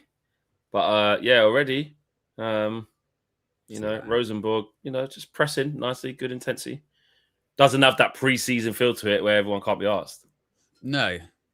Well, like we said, Rosenborg's certainly going to be a lot should be a lot sharper, but this is where your quality look, because they're not going to let us, or they are going to let us, but they're going to be pressing. Look, well, they're not letting us. That's what I was going to say. They were lined up on the edge of the box, and Vitek took the chance anyway. I'll tell you what, Aiden Heaven. That was a firm tackle. That was. Aiden Heaven actually done well there as well to get out of that. That's a foul. Yeah, they've started good, man. These teams, this is what I mean, man. No easy games in this team. Well, what was interesting, like I said, we had the goal kick, and Vitek looked at the two Rosenborg players on the edge of the box, and they basically said, like, we're gonna, as soon as you touch the ball, we're gonna close you down. And Vitek went, well, fuck it, do it anyway. And I mean, it did kind of play out. We did kind of manage to play out. And it was a good ball into Xerxes as well. Xerxes kept it after that as well. Yeah, I do think it's very important. It's very interesting to see as well, if we're talking about the next stage of our evolution, of what's our willingness to just not go long when that happens and panic. This is the time to get it wrong. This is the time to go, we're comfortable under pressure. We want to play. Yeah. Don't want to be going 1-0 down here, though. Yeah, free kick just outside the box. Yeah. That guy's free as well if he runs. Went for that one underneath the wall. It gets cleared. Yeah. Come on, let's get a bit of intensity as well. Go after them a little bit. It's either a really bad free kick or a deliberate attempt to get it under the wall. Probably a bit of both. Yeah, probably a bit of both, I think. See, we're still in the mid block. Like, Carrick hasn't said get after them. It's like when it gets to the middle third. But when we get it, they're going after us in the final third. That's one thing we've never changed, have we? We don't go after teams in their third. No, or we wait for a specific trigger, don't we? We wait for a specific person to get on the ball, and then we'll go. Yeah. But there's no big changes like that. But I suppose this is where you have to balance things, right? Do you go to your team, right? You're playing 45 minutes, and the first 5 minutes, you've got to be closing people down like crazy. Is that a way of setting up players to get injured and just completely gas them out too quickly? Or do you go, well, this is the point. You just got to, that's how you got to get fitter. By keep doing it. Keep doing it. I mean, I'm no UEFA A licensed coach, but I would go with the latter. Do you know what I mean? Like, not here to conserve energy. Like, you're highly tuned athletes, bro. You need to get after people, play on the front foot, and get the ball back. But it depends. More like injuries. Or it's gone through his legs. Oh, nice play. Oh, for injury, yeah, of course. Yeah. You want to feel your way into it. But at the same time, for all of the chatter about, we've barely been able to keep the ball. It's all been first 6 minutes, we've barely touched the ball. Good start. This is what it was like against Wrexham too. This one probably even more so. These lot are playing even better than Wrexham, didn't they? They just look really confident. They went sharp, don't they? Just very, very sharp. Look. Lenny's just got to get rid of it quick. It's just 3 men around him. Yeah. Then when we get it, we're not going for the jugular like that. They're just letting them have it there. Then when if the passes go through the middle third, then we go for it. But it's like, that's way too easy. Look at that. Just way too easy. Fucking hell. Yeah, we look sluggish, man. Yeah, still the same as it was against Wrexham. There you go. It's a bit better. Yeah. There you go. Support him. Well done. Play on, mate. We didn't even get a shot on target in the first half of the last game. No. We saw nothing. I tell you what, who is showing some energy, though, is these Seagulls. Yeah, I know. They're all over the place, aren't they? I think they're in Brighton.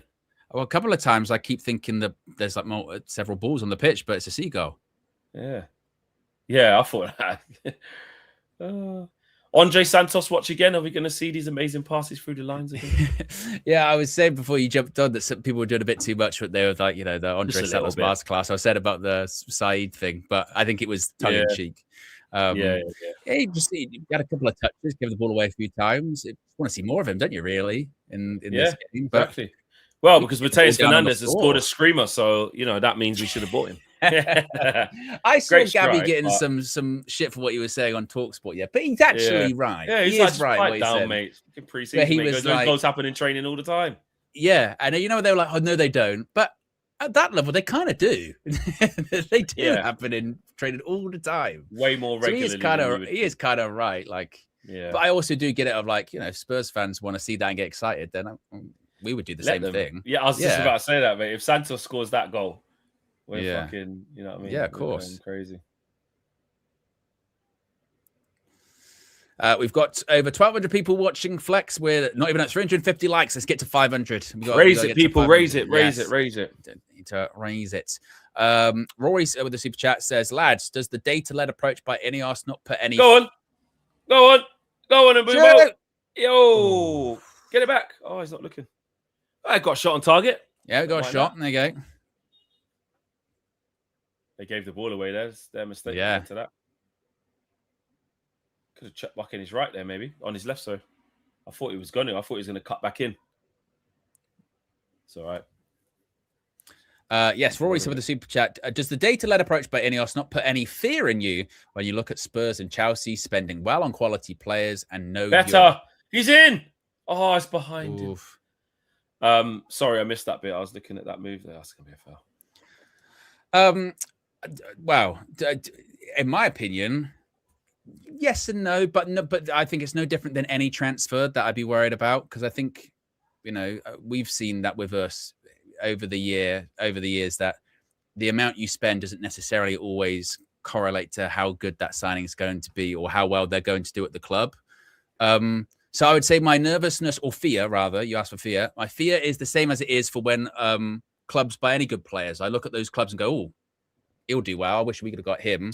Yeah. But I think as United, sometimes we maybe do that a little bit too much, though. It was a bit like with the Tielemans thing. Remember when we signed Tielemans and then they got a couple of midfielders? Immediately, instead of going, we've got a good player, we started going, look at what they've got.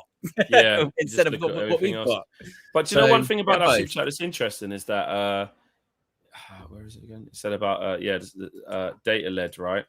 But what's interesting is that we assume that basically, unlike sort of Spurs and Chelsea that are just spending well on quality, they will still have data to suggest that them players are good. Yeah, we just said, basically, and we act like nobody else uses data to sign players. All the signings are data, all of it. Like no one just goes, yeah, we don't need any data or stats on Elliot Anderson. We'll just sign him because his name's Elliot Anderson. Like they've done a thought process and looked at the metrics as to why it will be a good look for them. Do you know what I mean? If anything, we used to be a bit of an outlier to that in the Premier League because we would hear the stories about how good our, we'd get these good scouting reports, but we wouldn't get the players. We would just buy people. Particularly when Ed Woodward was a CEO, because he was effectively director of football and CEO. Like he knew best. I know football. I'm Ed Woodward. 100%. So you're right. It's like everyone kind of does it. You know what I mean? And also everyone's kind of got the same sort of data, but like we always say with statistics, it's how you interpret it, isn't it? Yeah, exactly. Not a bad ball. And like every transfer, data or not, like anything's a gamble. It's the same way that when people do actual, sports gambling, they look at all the data. Do what I mean? They're going to get it right. Exactly. They're going to pick the right outcome. Yeah, and sometimes you can not look at the data because the players. Sometimes you cannot look at the data because the player's sick. Great player, or like look at less data, but everybody knows this player's a great player, and so out. God, he's done well there. Oh, that shouldn't happen. Pass. Santos gone behind him. Well seen. There you go. You read that. I tell you what, it was fizzed into Zirks. He's done well. Yeah, he's done well there. Oh, Boomo. Brian. He struggled to get his feet out from under him. I don't even know if he needed to do it first time. It's right. He had a lot of time. I feel like he just got his feet muddled up underneath him, didn't he? Yeah, he did. Couldn't sort his feet out. Couldn't sort his feet out, mate. He's so quiet. You're hearing the seagulls. I keep having to check the people. There are people in there. Yeah. Yeah, no, the comment. There's just. It's like it's literally done in silence. His seagulls. It is. It's just heard them. Yeah. No, this is crazy. It's really eerie how it's done. It's just. I'm going to turn the commentary right up. Why not? Yeah. I'm not sure. Like I've ever been, even like say at Old Trafford when it's quiet, and they'll say, "Oh, like tourists and that." There's still like a buzz to the stadium of just people being there, or whatever. Yeah. There's just no buzz. There's nothing. Nobody's talking. Well, you thought there would be like excited at least see United. Yeah, or you would at least hear a couple of people, doing something. Just like you said, it's like when you go to the cinema, isn't it? It's just shh, have popcorn. When we were talking about Benjamin Sesko earlier about his muscles and that, people have been doing the opposite.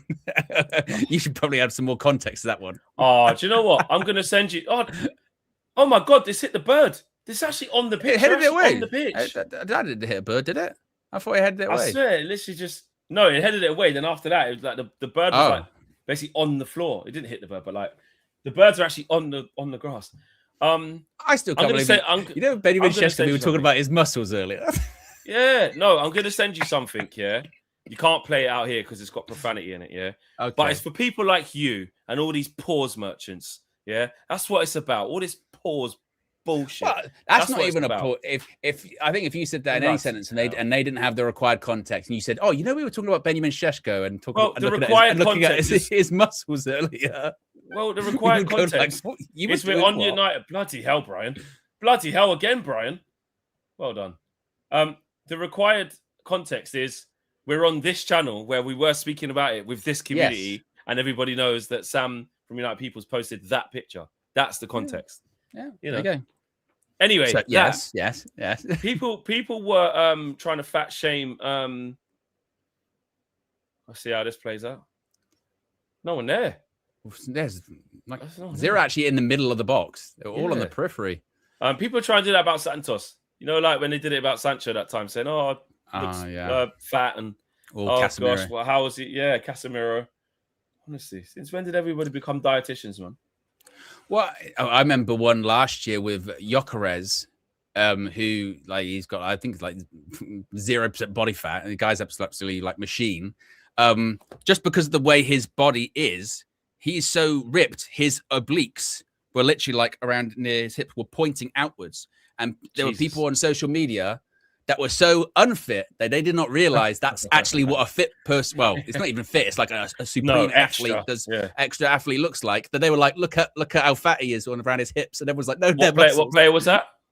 Jokeres. What player? Oh, Jokeres. Yeah. They were like, look at Jokeres. Look at those love handles, and people were like, no, they're not. I remember the days when the obliques used to like protrude out the sides. Yeah. Lovely times. Yeah. Doesn't happen anymore. Doesn't work anymore. But you're right. Whenever they do like the whole, someone came back from pre-season and they look big, it's like, come on. First of all, unless it does happen when people come back a little bit heavier. You hear unless it's in Dombele.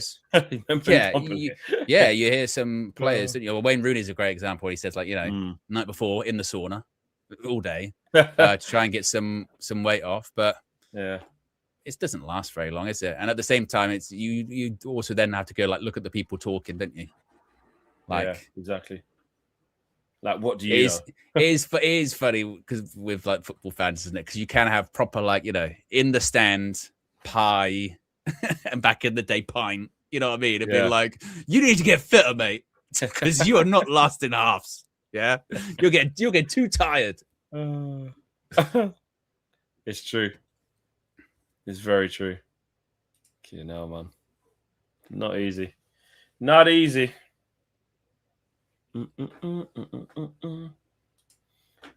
Come on, boys.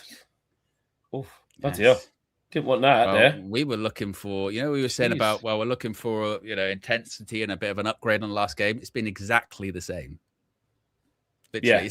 Exactly. Yeah. Opening a little bit better. We at least had a shot. We had a shot. Honestly. But what is quite nice, I must say, is I'm at this point, I'm used to doing these pre-season fixtures like this at 4 o'clock in the morning with nobody. So at least now it's at a more reasonable time. We've got, the chats can actually sleep tonight, which is nice. We have people to talk to. It's a nice change of pace. Yep. Good change of pace. This is what we want. Intelligent pass, he says. Yeah, from Mason Through the gap. Yeah, there you go. He's got no one near him. Well done.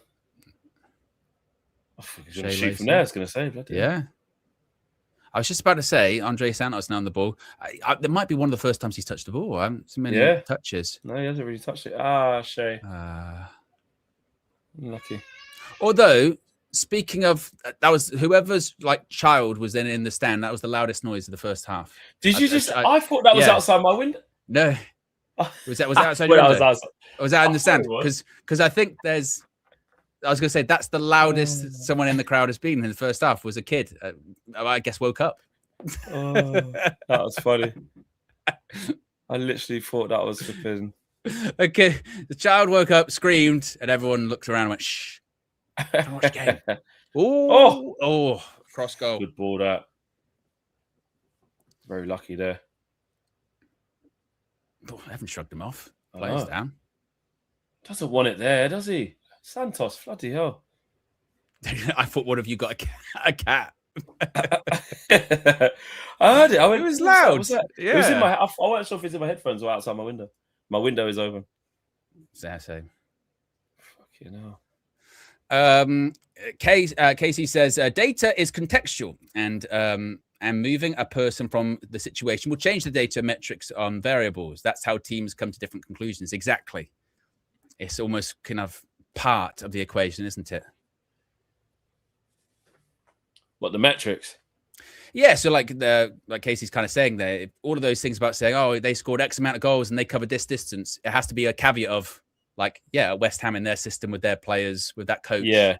It's not going to be how transferable is some of those, statistics, if you will. Yeah. No, true. Very true. 20 minutes gone. 0-0. Very flat so far. We're less than 100 likes away from 500 likes there. If you haven't already, click the like button. I don't even feel like it's pre-season. It feels like it's like an exhibition game. Yeah. It feels like a behind closed doors game that they've just happened to televise. Yeah. There happened to be a few cameras lying around Yeah. and went, oh, you know what? Should we put this on? Right, Should we stream this? A bit like us, yeah. When we should we go live? Yeah. Let's go live. Oh. Well done, Xerxes. Xerxes looked after the ball pretty well. Yeah, he has. That's better than Bumo. Cut it back. Oh, well done. Well, that's a bit better. Yeah, it's good from Bumo. Yeah, definitely the best he's looked in this first half because he's had a shaky last sort of 5 or 10 minutes. So yeah, a little bit sharper. Managed to shrug off one of the Rosenborg players, cut it back. There's hardly anyone in that stand. Yeah. Jeez. Maybe it's just a case like we said. You know, it's a Friday. Yeah, Friday. In the middle of the day, man. I mean, what's the time over there? Is there a time difference? Are they an hour? Are they an hour out? Either way, I'm not sure which way. Yeah, over there it's 6:21, so they're an hour ahead. Oh, right, okay. Go on, Harry. Harry on the wing. Get into a game Friday, rush hour. Yeah, 100%. It's not easy in the summer holidays. Yeah, if there's summer holidays at the same time, of course. Yeah. Oh.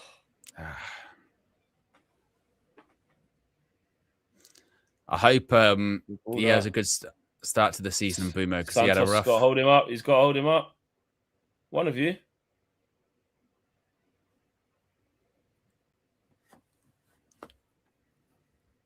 I still can't believe we bought Andre Santos. It still feels so weird. It's crazy.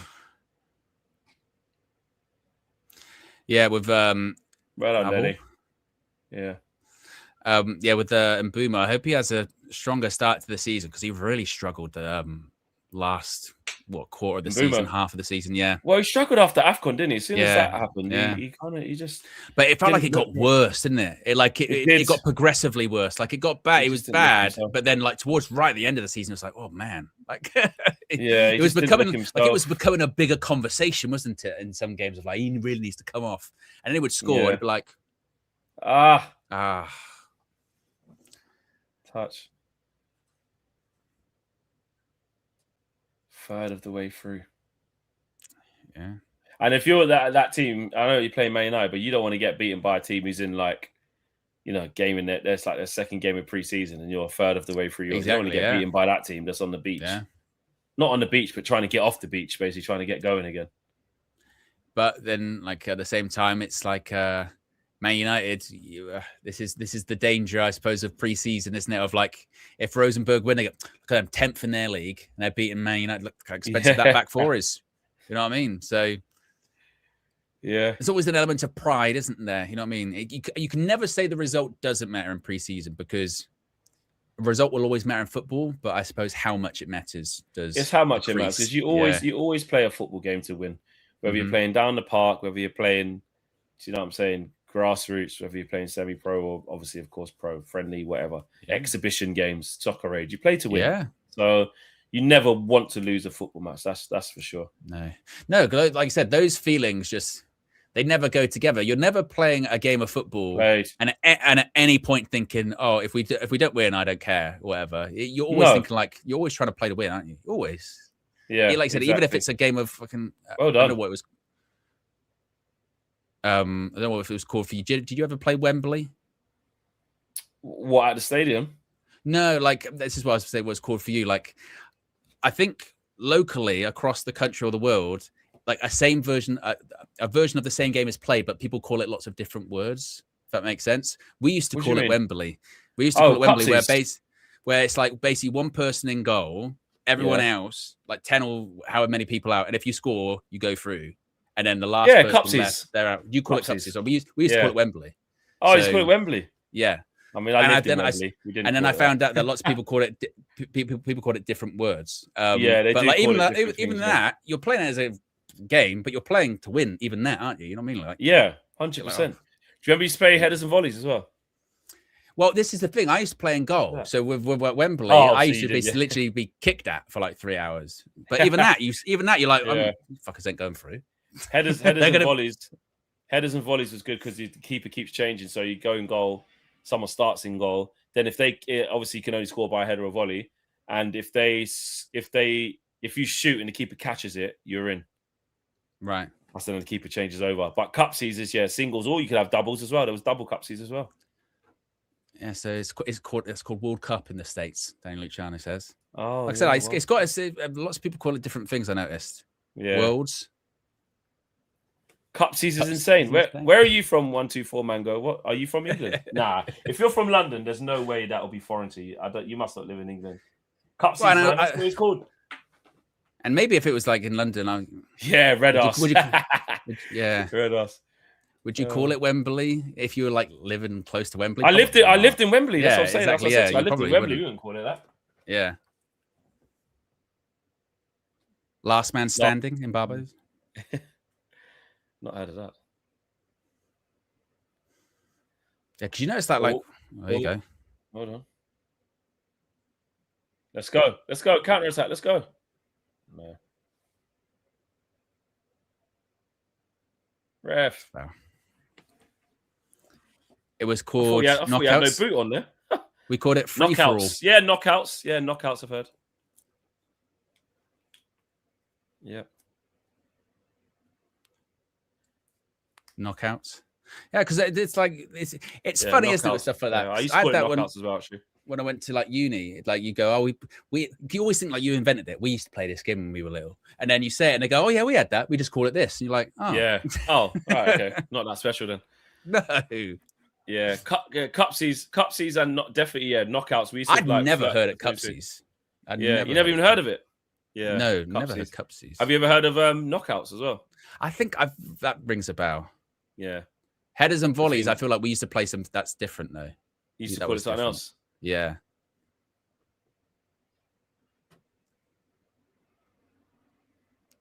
Luke Shaw. Oh, love that pass, Andre Santos. Oh, lucky. Would have been an assist. Great pass. I do like that. Yeah. Pass between the lines, mate. See, look, they're on the pitch. The bird. They're actually on the grass. They're not phased by the ball. No, not at all. Well, to be fair, if there are seagulls in the air, they're not phased by anything. No. Oh, yeah. Matisse was right. I like him. Passes forward, mate. Look at this. That's a good pass. Look at that. Great way to pass. Yeah. Oh, did it hit the post? Oh, look, yeah. I just said it at the same time. Yeah, it did, mate. It was actually a pretty good finish by Dorgy. He does everything right. She's unlucky. Yeah. That could have been a really good goal, actually, as well. Could have been a great assist for Andre Santos. A really good finish by Dorgy. Because I was just about to go, Dorgy should be scoring there, but he actually does everything right. He does. I need to go and get my fan because this little one's not cutting it. It's really warm in there. It is. Window open, but it's doing nothing. It's getting hot again now. 28 degrees it is in my room at the moment. It's insane. But I've got the window open. Asha's down. She's got her fan. Good. Asha has a dedicated fan that she sits in front of in the summer. She's not moving. That's why she's not coming to you now.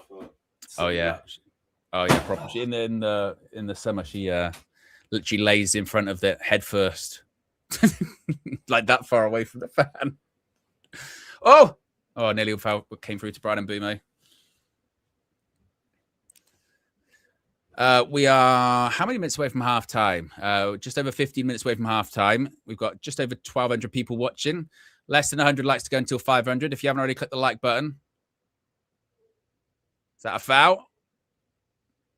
If you have just tuned in, you've just missed Patrick Dorgu hit the post and what would have been an Andre Santos assist as well. Very unlucky closest either teams come to scoring. Hey, IB, I see what you're doing. I see what you're doing. No hydration break. Hey, it's nasty. But what it has done, actually, the hydration break thing at the World Cup, it's kind of disrupted my rhythm of how I watch a football match now. Yeah, you got to get back into the usual. Oh, yeah. Got to get back to the normal rhythm. Yes, I'm getting used to longer halves again. Yeah, who would have thought, like, how football's been since the inception of football? All of a sudden, within 1 4-week tournament, 5 weeks, whatever it was, you just feel like, I need to get back to what it was. Yeah. And what was really crazy about it is how, with those 2 hydration breaks included, it just became like a almost fundamentally different game, didn't it? You know, and how you prepared for it and how you every single time a team came out of that, it was different. Yeah, exactly. Oh, give it. Good ball. Good pass. Play it first time. No, actually don't. Gonna shift. Oh, what lovely. a goal! Shay Lacey. Well Brilliant done, finish. kid. What a finish. I was thinking you've got the whole side of the goal there. Yeah. The defender's just giving you the whole time. So, yeah, well done. Good ball by Xerxes. Xerxes played well this half. Yeah. I was going to say, really got a lot good pass. Got a lot of stick in the last game. Yeah. But, big up Shay Lacey, man. Playing through the middle. Half turn by Xerxes. Just inside their half. And that's a good... Still has a lot to do, Shay Lacey, as well. Composed. Makes sure he shifts it onto his left foot. Doesn't snatch it because, like you said, Flex, there, the initial reaction is, do I play it safe? Do I just cut back and pass? Do I just try and take a shot quickly? No, I take my time a little bit, shift it onto the left, and just that's right in the corner. Brilliant goal. Great goal. Brilliant goal. Yeah. Kid's got something, man. Well done, Shay. It's exactly what we were talking about before kickoff, isn't it? He's the guy that can make the noise of all the seats clapping together, as everyone stands up. Yeah. And, from the 10 position, makes a run in behind as well. It's good. Like Xerxes dropping off the front, the ball from heaven into Xerxes' feet. Obviously, listen, huge gap there. You could fit a lorry in there, but, you got to exploit the space. And after them sticking it on us very early, we have been knocking on the door. Dorgu hit the post just before that. It has been a much better performance because we were saying in the first 15 minutes, we were like cussing a bit, saying, "Oh, it's kind of the same," but no, it's definitely been a lot better. A lot better than last. And like you said, with Xerxes, he's actually looked very sharp in this game. He has. Talking about earlier with his link-up play. And you're right, because he did get some stick after that. That's a good pass as well by Mason Mount there in behind. Lenny Oro. Lenny's got nosebleed.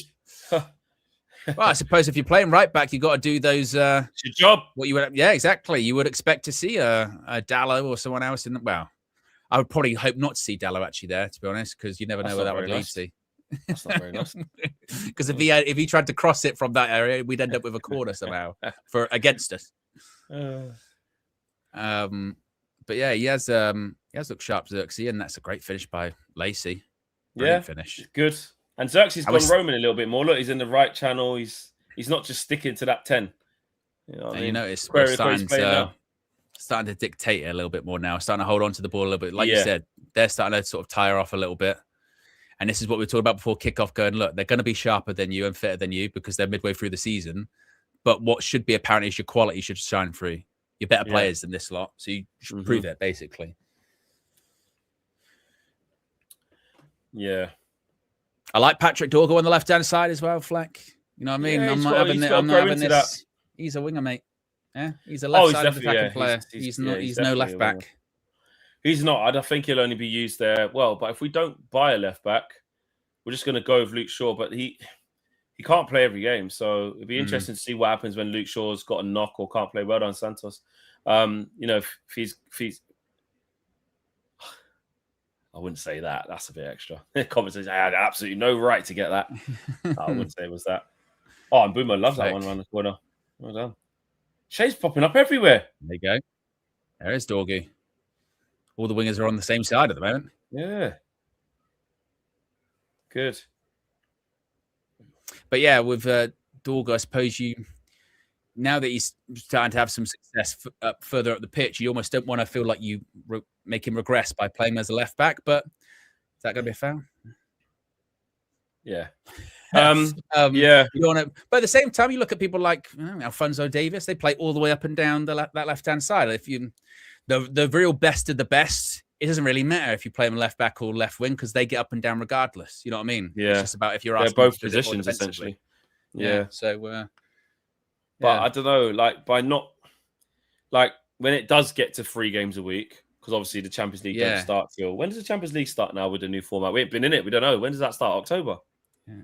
But it carries until later, doesn't it? Because the group stage goes on until like February, Jan. I think. Yeah, or Jan. It is. Yeah. And then there's the playoffs in it for the teams who need to make it. Hopefully that won't be us finishing the top 8. These seagulls need flying into the camera. I know. Ball. Good one. Oh, off the bar, Lenny.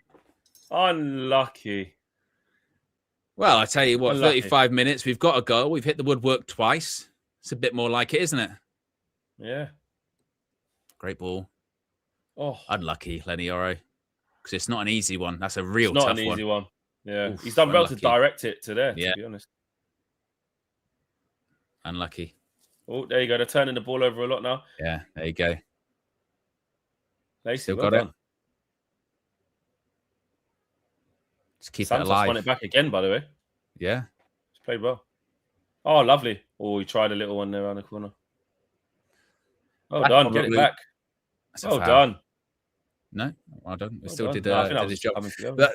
But that's my only frustration I say frustration, just I wish it would have happened, was I really wish that Dorgy would have got his goal and Santos would have got his assist. That'd have been really good for both of them, wouldn't it? And it was a really good pass as well. But looking a bit sharp now, aren't we? No, the confidence is up. The goals help us control the game now. I think we rode the first 15 minutes out, 10, 15 minutes out. And then now, I think, like you said, the quality is showing through, and we're not allowing Rosenborg, exactly. We're not allowing them to even get onto us because we got the ball. So, yeah. Because you're right in that sort of. Well done, Lenny. There you go. And that Harry. 10, Harry. As well. Oh, you've got that, O'Brien. You got that. You got that speed. Yeah, you're in. You're in. That's a foul. Ref. Oh, ref, you bottled the decision. He says play on. He's just gone play on. Yeah. That I tell you what, that defender knew he'd lost the running race there. He knew it. But I think the first one did, but I think the second one might do. Say that was in the Prem with VAR. I don't think they'd get that. I think fortunately for them, he's a bit off balance and Boomer at the end. So it doesn't take much. It doesn't take much to nudge him over. Yeah, exactly. But great tackle by Euro. Or was it just for that passage of legs? Right now, Mbumo's gone up front. Oh no, what are you talking about? He's been up front the whole time. Oh no, he hasn't. No, he was on the right. He was on the right, wasn't he? Well, he's been. Yeah, they've been moving around a little bit, haven't they? Yeah. Because now now it is in that setup that the starting lineup said before the match, isn't it? You can see Lacey's out on the right. On the right, Xerxes in the 10. So they have gone back to that actually. But it's listen, they're all good enough to play in those positions here or there and rotate, and But just before that period of play as well, Yoro with another good tackle. Good bit of play by Maguire as well, composed on the ball. Yeah.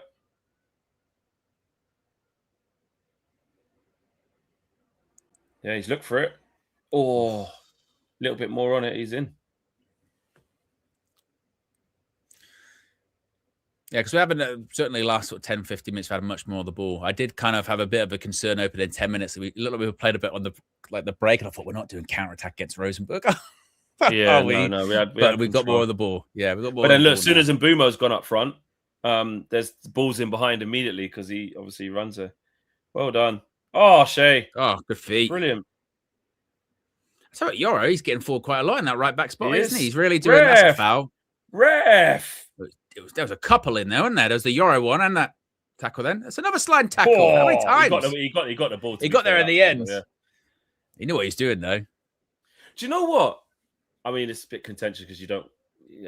We're all sensible enough to not be too tribal here. What are you gonna say? The way he kind of moves with the ball, it just reminds me a bit of like Phil Foden. Who? Shay Lacey? Yeah, like just the way he kind of takes the ball. He looks maybe a little bit quicker. That's such a fun off the ball. Just he took him out. That's a full challenge. That. But I mean, that guy there was definitely like, that's a young kid. I'm an experienced guy. I'm going to get the ball here. Yeah, I'm going to leave a bit. I was going to show him. Yeah, I'm going to send a bit of a message. Yeah, he's just jinky. He's just great technique. He takes the ball in a nice stride. He's, you know what I do like about him? He looks confident. He doesn't look scared to pick up the ball and take people on. No, Harry. Oh. Which, look, with someone like Lacey, we might need as a, 10, 15 minutes, we need a goal. Yeah. Tell you what. Oh, no, foul. Yeah. I thought you might give that. No, he done well. Step across. He just stepped across it. Mason Mount showing good athleticism, mate. I'll tell you what. Was it in the neck? Listen. Oh, don't flex. Hold on. Where's my Don Robbie button? Where's my... Preemptively. All right, go on, press it. Hold on, wait a minute, flex. Right. Well, where are you going with this? Or the only way I'm going is nothing silly or nothing crazy. All I was going to say is that it's interesting seeing him actually deployed here like where he's gonna looks like he might be like an auxiliary, extra midfielder in there. I'm not saying he's amazing, not saying base the season around him. I was just gonna say like he's showing a little bit of physicality in there, and look, it's good. You know what it is? Yeah, it's just So, oh, is he offside? Might be. Was it a corner? It's offside. Yeah, the problem is now with just Mount. Whenever I see him do anything on the pitch, or even like that, it's a bit of shoulder to shoulder. He's held his neck afterwards. I'm like, he could be out for 6 weeks. Oh, in the dark days are behind. Whenever you said that last summer, Flex. You said that last summer.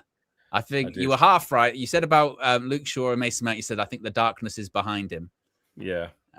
Behind them rather. And to be fair, it was within 50%. Reason. 50. You're just like that's why you're an SJA winner, Flex. Yeah, that is a journalist hit rate. 50% is not bad. Yeah, not bad, it's not bad going. Yeah, all you needed to say is according to sources beforehand. You just need to look according to sources, and you'd have had a proper exclusive. Yeah, it's my understanding that. The darkness is behind him. The entity known as the darkness is behind them. Yeah, got to say it like Carver. No. Oh, I look like he just pushed himself forward though.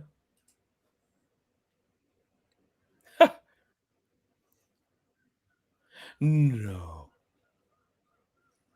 Free kick to Rosenborg. We've got 3 minutes left until half time. 1-0 to Manchester United. Manchester United. But could have been 3. Hit the post and the bar. Yeah. Definitely should have been. I say that. I can't really criticize Dorgan too much for his finish. I mean, it was a good finish. No, that's what he did. Go across goal. Yeah. Just think of the XG. The XG must have been high. Yeah, very high. Come on, don't concede. Well done, Santos. Oh. Well done, Hazard. Well done. Vitek hasn't had anything to do. No, nothing. I tell you what, though, just thinking actually with Harry Maguire. So, because there was a bit of sort of dispute on this. So, Maguire, his contract, was that just an extension that was triggered, or did they renegotiate a new 1-year deal? Because there's a bit of confusion over this, isn't there? I always thought they triggered a new option. Yeah, I think they triggered it. I don't think it was a brand new contract. I don't think it was a brand new contract. Because I was just thinking that this could be the beginning of Maguire's final season, right? According to his contract, this is his last season, right? There's now there is Harry no Maguire option to signed trigger, a new contract. No, he signed a new one. So it's a brand Maguire's new contract. It says it on Man United website. Yeah, on Man United website. He signed a new one. No, because he had an option. Yeah, no, he signed. No, he signed a 2-year. He signed a 2-year. Harry Maguire signed a brand new deal that will extend his stay with Man United to 2027 with an option for a further year. So he signed it to a 1+1. Yeah, so this is a new deal. So that's really interesting because again, that hasn't. I know it had to be a new deal because they had to bring the wages down. Obviously, remember.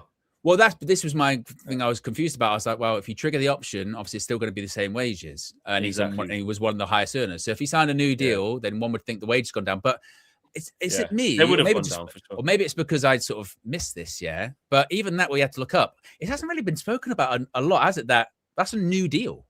That's a new deal. Yeah, but I think because at the time when it happened, we knew it was. That would be for less.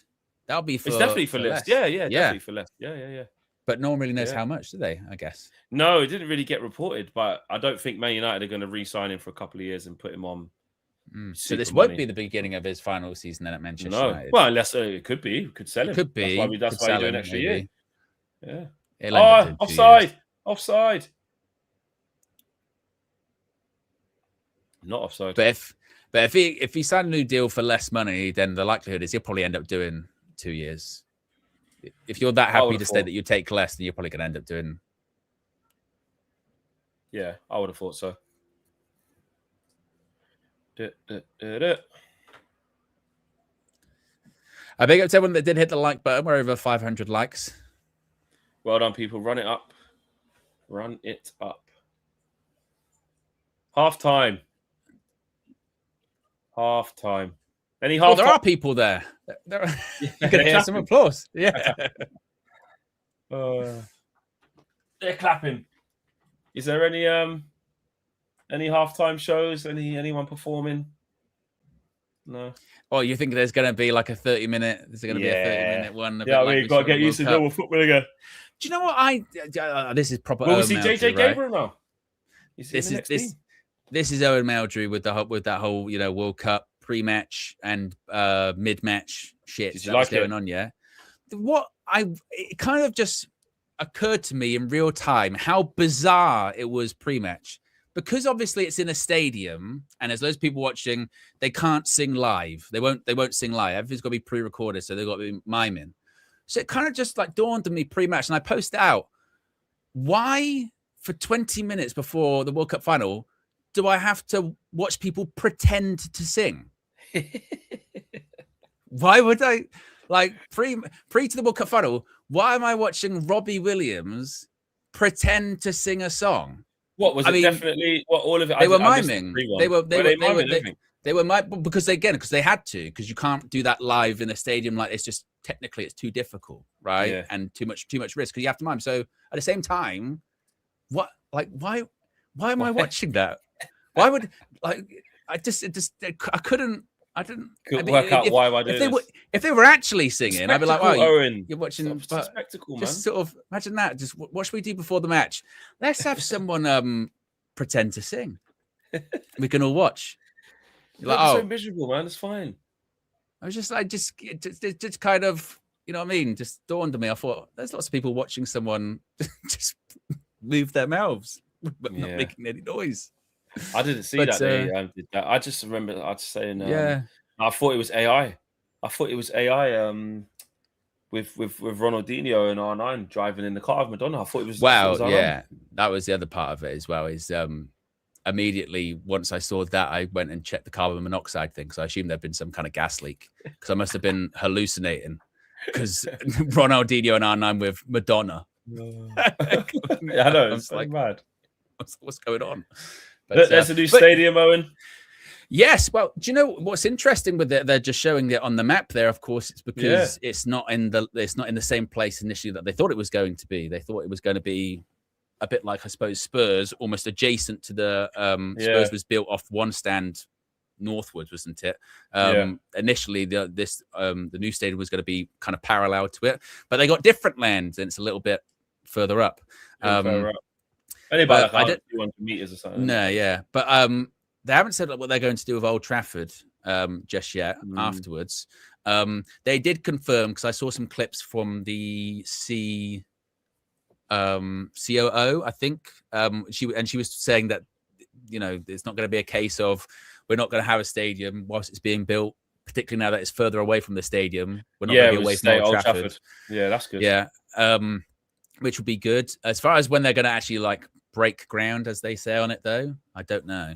I mean, how long are they saying it's going to take to build? Like 2 years? I know. We still haven't really seen something proper, but what we do know is that it is official now, though. Like, we are getting a new stadium. Like, yes, we actually are. I mean, there are still lots of still the biggest question is funding, finance isn't it? Exactly. Is funding, and whenever that subject gets brought up, you know, Omar Barada or Sir Jim give their usual kind of waffle of we're exploring. You know? Yeah, exactly. Yeah. talking to investors. And it's proper like Wall Street ease business bullshit, isn't it? We're talking to investors, and the market's vibrant at the moment for that kind of project. We've had a lot of interest. Yeah, we've had some really engaging discussions, and that's the exciting part. This is exciting. News flash: there's a picture that Bruno has posted on his Instagram of an iPad. Is that an iPad, or is it? I think it's an iPad of him watching the game. Ah, yes. There you go. That's it. That's it. That's the news. Is that a treadmill that has the wicked TV built in, or is it an iPad? I think it's an iPad. I couldn't find the picture. I just assumed. I just went yes. Oh, I didn't see it. You saw it. Yeah. But you got to get your steps in. It really doesn't matter, but yeah. I mean, Andre Pirlo's going to be the manager of Italy. Wow, not Pep Guardiola. Yeah, he turned it down. I knew he turned it down. Yeah, but Andre Pirlo. I did think about that. Obviously, with this desk, I can now raise it, and a lot of people do the whole, you know, a walk-in desk kind of thing. I thought about that, but there's just no way. I'm not doing that. You thought about what? You know, like, so I got a new desk. Yeah. And it's one of those ones that I could press a button here and it would go up high and I could watch do the it. match. Let's see. Yeah, do it. Well, I'll try it. Just press the button. I just want to see it go up and down. That looks sick. All right. Well, and just have you you done it before? I don't want to unplug yeah. it. Well, not with Yeah, these maybe. wires. None of these, all of these wires. Okay. Don't do it if it's going to stop the stream, but just press. I just want to see like just a little bit. Just let the mic. It will look like I'm going down. I think because obviously. Yeah, it will. Yeah, because it's stable. Yeah. Go on then. Right, let's have a little look. Oh, look at that. Go on, keep going. Keep going. Wow, look at that. How high can it go? Where you can stand up? a lot higher. A lot higher. I don't want. So you. Yeah, keep going. And then you stand up and then see if you can stand up and be eye level with it then. Let's keep going. I don't think I'm going to unplug anything. Yeah. Don't whatever you do, don't unplug. Wow. Yes, you still got to keep going. Keep going. Keep going. Keep going. Keep going. Wow, this is a good bit of kit. Yeah. Keep going. Right, so you're fully standing up now. Yeah. This is amazing. Keep going. Still going. Yeah. Well, it can still go higher. Go on. Yeah. The lighting's changed a bit now, but that's fine. Yeah. Just a little bit. So you're standing up. That's you standing up. Yeah. Keep going. Because this is still. God, still going. How high can it go? Yes, this is nearly touching the light. Oh, at yeah. the top of the room. Yeah. So it's like basically everything on my thing as it is, it's like me just saying it's like up there instead. Yeah. So is that? I think that's it. Is that it? Yeah. Yeah. I'm standing you're up. fully standing up. Yeah. So all you have to do is adjust your camera slightly. The chair's gone. Put the belt on, Owen. Put the belt on. Stand up.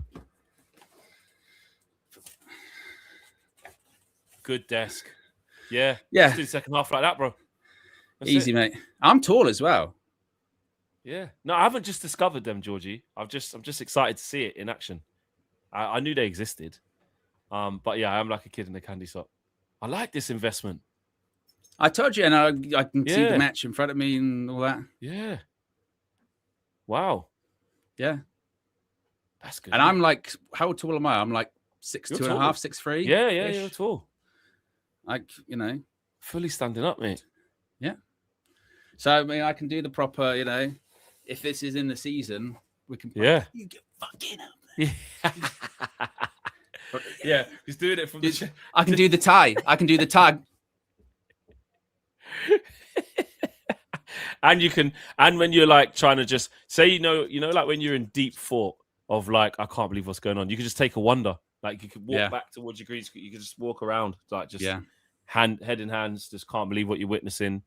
Yeah. Yeah. Yeah. So if I move this over, I move the front of the chair over.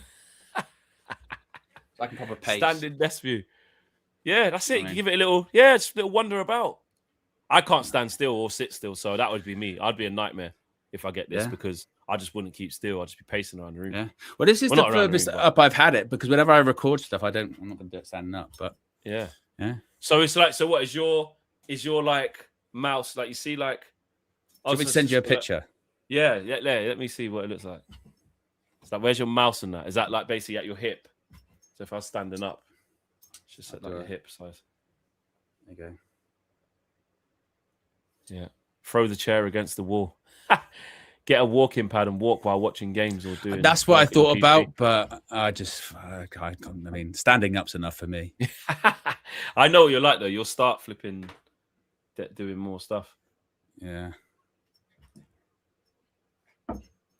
See, Ash is confused now as well. She's like, "What the hell are you doing?" Standing up. I'm standing up. Okay, perfect. There you go. You're up as well, Asher. Oh. Let me have a look. Oh, you just sent me a picture. I mean, that looks like, because it's a picture and I can't see, it looks like that could just be not that high. Oh, no, there's the light. Yeah. There's the light. Yeah. That's it, man. That's it. Was it hard to, Because I remember when you're saying about, what it's like when you're trying to get your old desk out and dismantle. Was it long to do? Honestly, not bad. I put this desk together in the heat like a couple of weeks ago when it was like a heat wave, and honestly, that was rough because it was just so hot. It was actually really easy to put together. Yeah. Oh. And like I said, it is like the rage. If I say the rage, but it's like a lot of people do that now with the whole walk-in desk, or people when they're on their like Zoom calls. Yeah. I see a lot of people do that. Yeah. They stand there and. Well, especially because these days, like you say, loads of people are working from home and stuff. It's a big thing.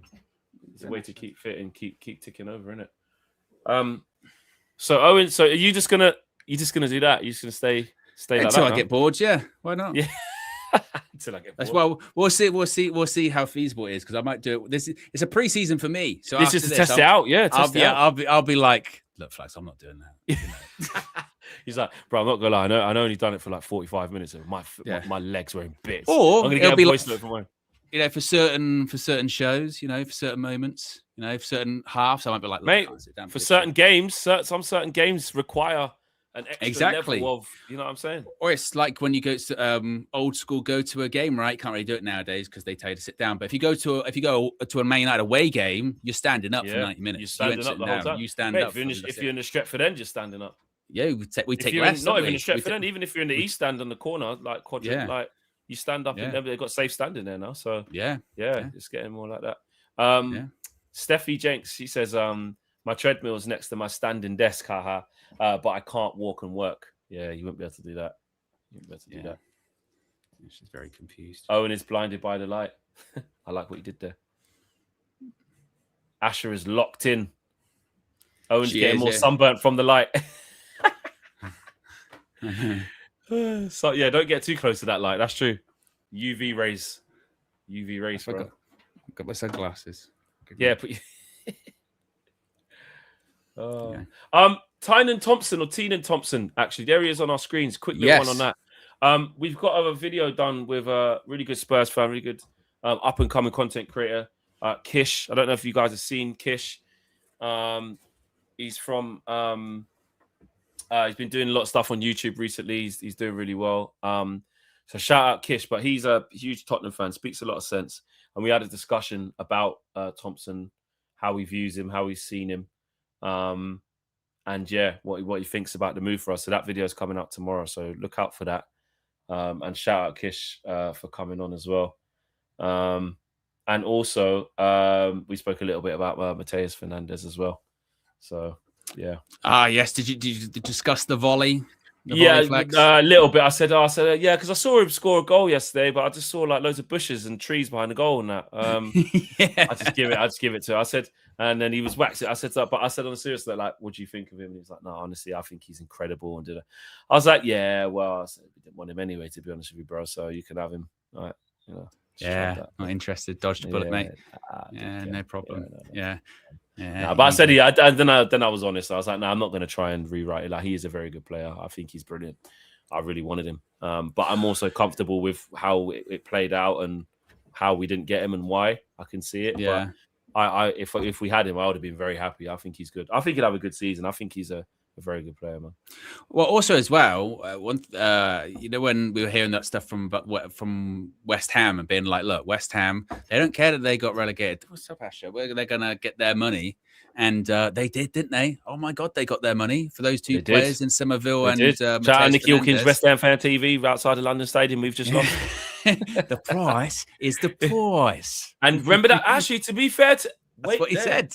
Nicky Hawkins. That's what he said. Where's his apology? Nicky Hawkins. Well, on a minute, guys. You know where to find him. Nicky Hawkins outside London Stadium, West Ham Fan TV. Doesn't look like there's any changes, Flex. Oh, 61. Who's that? That's a change. Is that good copy? That's fine. Yeah, that would help. But not many changes. Oh, Harry Mass. Yeah, Luke Shaw. And you got to make sure you got to take it careful, Luke Shaw, when it comes to all that kind of stuff. You know what I mean? 100%. Nothing silly. Yeah, nothing silly. That's it. He's played 90 minutes now in two games. Exactly. Good. That's all you need.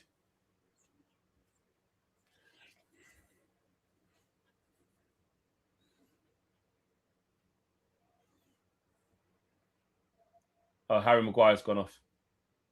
Yeah. Okay. Who's the right back? Who's the kid? Jaden Camerson. Right. Okay. Yeah, let's have a look. He's Let's got the go, goatee Jaden. going. Yeah. Yeah, go on, Harry. He's a master goatee. Exactly, yes. Yeah. And we've got a new, as KG would say, we've got a new Jaden. New Jaden. Jaden. Jaden. Jaden. That was funny. Oh, lovely touch. See how he just moves a bit like. See how he just cut in then? Did you see Lacey just then? Glides. He glides. Like he just kind of glides. It reminds me of Phil Foden, bro. It's crazy. Obviously, Phil Foden, listen, I'm not trying to do that, but I'm just saying just the way, like, his mechanics. Yeah, you got to be careful. You don't have. He had a good 45 minutes against Rosenborg. Yeah. Next thing you know, he's Phil Foden. Well, yeah, and next time I see myself getting clips saying, "Oh, this guy saying he's like Phil Foden." You said he was Phil Foden.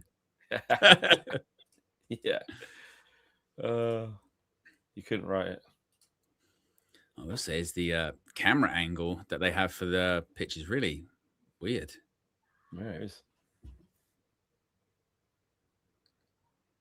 Bit of heavy touch. Oh! Ooh. What are we doing here? Oh! Ooh. That was just calamitous there. Harry almost messed it up. Then Aiden Heaven took a backy touch. Just, all of it was just a bad decision making. Yeah, it's here. That bad heavy touch there. That's the one. Then Heaven like takes a bad touch. Yeah, Heaven makes it. Doesn't. I don't even know if he touches it. Aiden Heaven in the end. He tried to take it on his back foot. Like yeah.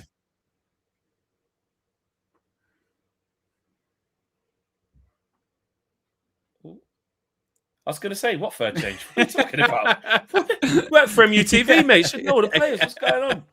What is this? It's as bad as us. Yeah. Just confirmation on the third change. There isn't one.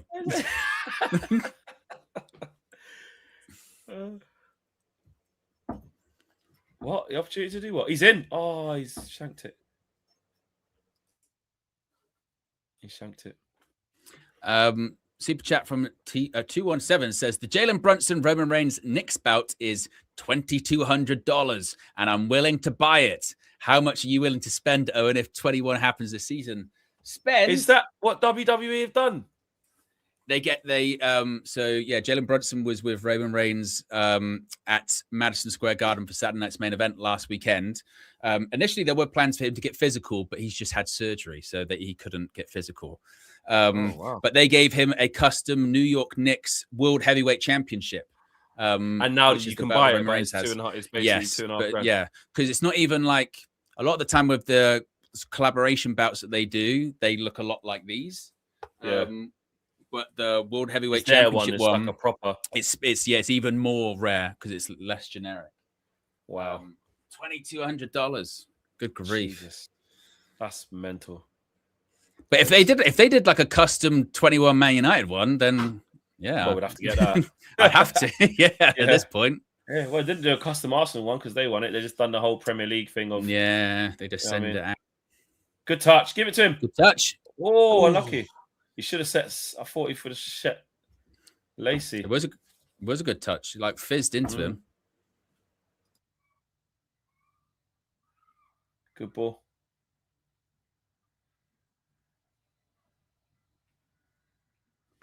Just kind of trickled wide in the end. Oh, yeah. Is it deflection? Is it corner? Yeah, it is. Yeah. Yeah, Mizuno Mace, mate. Remember, Mizuno Mace. Has he got the armband? Yeah, he has, Yeah, he does. Well done, Amash. I had to get that. Oh. Yeah. That's a foul. That's a foul. First one, wasn't it? I wonder if he's going to go out on loan. Actually, the first one was. I wonder if he's going to stay or... Yeah. Because who's gonna be back up? If are we at left back? Are we saying we're happy because Dalot and Mazraoui can both play there? So when Luke Shaw doesn't play, one of them will play there, and if you have to, we know that Dorgu can play there. We don't want him to. We think that Carrick's putting him as a left winger, but is that it wasn't a foul? He tried it. No, it wasn't. Squeezes on, just hook it. That's all you could do. Bloody hell. Yeah. Well, it's a weird one with him, isn't it? Because what are we gonna do? 2 years ago, coming off a pre-season tour with Ten Hag, you would have thought he was like months away from really breaking through into the first team. Didn't happen for whatever reason. Injuries, Ten Hag changes, the whole left back debacle of signing Regulion and all that kind of stuff. Yeah. But then it goes out on a couple of loans. Bit unfortunate. Sheffield Wednesday, go to Norwich. Injuries. Norwich get hurt. Yeah. Yeah. So I don't really know. He feels a bit of a forgotten man a little bit, doesn't he? He is. So it's interesting to see like what they're going to do. Oh, Tyson Fury won a secret fight. Oh yeah, he's playing behind closed doors. Yes. Well, it was kind of behind closed doors, kind of not behind closed doors. It's not been broadcast live, but it will be shown for his Netflix documentary. Oh, he's through. Yeah. Offside, thank God. Nah, he's offside. He's offside. Yeah, it was. Oh yeah, there's a clip right there. Oh, he's bashing him up. Look at this journeyman in there. Bloody hell. Yeah, it was recorded just get the cobwebs off. Yeah, recorded for the Furies documentary thing. It was against some guy that's like bigger and heavier than him, apparently, though. Yeah, the guy looks big, but he's definitely heavier than him in all the wrong way. And doesn't AJ have a warm-up fight soon? Yeah, against Prenga tomorrow night. Yeah, that'll be decent. Oh, AJ's expected to bash him up, but nice night of boxing and good to see AJ back in the ring, man. And then it's going to be AJ Fury later on this year. It is. That's the one we all want to see. I know it's later than we wanted to see it, but we will still be locked in. And it's just the debate of where that's going to be, whether that is going to be in the UK or not, isn't it? I think. Yeah, they've got that for how long we've waited. They've got to make that at Wembley, man. Come on, you would hope so, wouldn't you? You would hope so, but Tottenham at the worst. But 100% money talks. But I feel like the British fans deserve that. Do you know what I mean? Yeah. United Love says 2000. I'm not sure I got you. Yeah, it's not expected. Don't worry. Are you sure, United Love? Are you sure? Yeah, it was more than generous. And Nesta says the blue kit is fire. I'll take that. Yeah, it is. Oh, Shay. It was really interesting to see the lack of changes, wasn't it, from Michael Carrick? I was really expecting a totally different team. It's one of those ones that you get incrementally more minutes each time, and you take it a bit more seriously as you go through. So, yeah. Honestly, man, I'm thinking of that Ruben Amorim game, and I'm just like, I know, like I'm making too much of it, but I'm a bit infatuated with this game. I'm not gonna lie. Might have to pull up. Might have to go. I just can't. Well, look, you got a lot of shit from the Amorim times. I remember that, Flex. I remember during that times, and we did a segment on one of the morning shows, didn't we? We went back to after that. What game was it? Well, we went out to Brighton in the FA Cup. That was it. We went out to Brighton in the FA Cup. And we drew against Burnley. That one. Yeah, and all the comments were, you asked for this, Flex. You hated Amorim. This is on you. you picked the team. It's you. Back four and Cobby, right? You got what you wanted. I think you might have to go, Flex. I think you might have to. I know. I'll think about it. But it is. I'm just like, oh, mate. Honestly, who knows? But yeah, I tell you what, mate. That. He's just we just can't lose against him. No, can't. Particularly because it's the final game of preseason as well. So that's just negativity going into the Premier League season. Yeah, exactly. Well done, Aiden. Yeah, good block. Gets across well. Oh yeah, Santos is still playing. Passes forward. I like him, Owen. Yeah.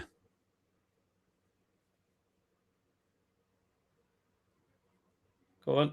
Oh, good ball. Oh, I like what he tried to do there. The over you couldn't really see.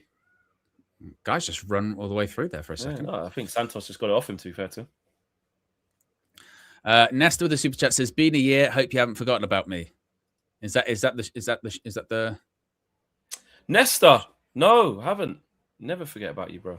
Yeah. Big up to you, man. That's not the shirt scenario. Is that still a thing? Yeah. All right, ref. Red card. It is. We want to send. No, Nesta is that. We want to send a voucher. I tell you what, though, we've seen a little bit more of Andre Santos in this game, haven't we? Yeah, What I've seen so far.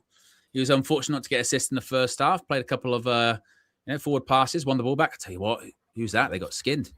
I know. No, nothing there. No problem there. No problem there. Yeah, look, see you later. Yeah, just went straight past him like he's not there. Yeah. Jeez. Twins? Oh. That's when you know it's a pre-season game. Forward again, Santos. Look at this. Well worked move, that. Keep going. Lovely, Amos. Oh, good pass. Shoot! No! What a goal! What a goal! I tell you what. That is a goal. On. Get your Ronaldinho on. He was just sitting man down. Oh, that's a crazy goal, you know. That's is a brilliant goal. He just took the piss out of two man, just sent them both, sent the centre back and sent the keeper. Nonchalant. All of the Xerxes lovers will go, this is my guy. I told you what he's on. Oh, listen. He's off. This is a really good pass by a mess. Brilliant good pass. Whoops. See you later. Whoops. Oh, that is brilliant. That's nasty, you know. That is unbelievable. If Shea Lacey did that, or whoops. If anyone did that, Flex, if anyone did that, forget it. He's taking a piss. That is. In terms of from goalkeepers union, look at him. That's why they've just shown the goalkeeper there again, because he's done him. The director has literally gone, we have to show the goalkeeper here because he's embarrassing. Yeah. He's embarrassing. It's embarrassing. Xerxes with the two pump fakes, bro. Just rolled them. Literally. Yeah, pre-season Pirlo. Hey, give me some of that in the Premier League, Xerxes. That was like that. That he didn't. A goalkeeper wasn't even there for him. That was like when you get it in a training exercise and you just roll it in the little goal. That is unbelievable. That's a mad goal. He just took the piss. Where's that been, Josh? That is and again, great pass by Harry Ms as well. Yeah, it was. I just thought he was going to pass it. I couldn't believe he just sat man down. Yeah. I mean, and it's two people as well. It's not even just the defenders. It's him. Yeah. There you go. Goalkeeper. And that caps off his performance because looking after the ball and nice touches, he's done it all game, to be fair. Ref. It's not a foul. It's not a foul, mate. We've got 638 likes. If you haven't already clicked the like button, it's 750. Run it up. Oh, what's that run? Santos. Fade says, Owen, as a goalkeeper, have you ever experienced that?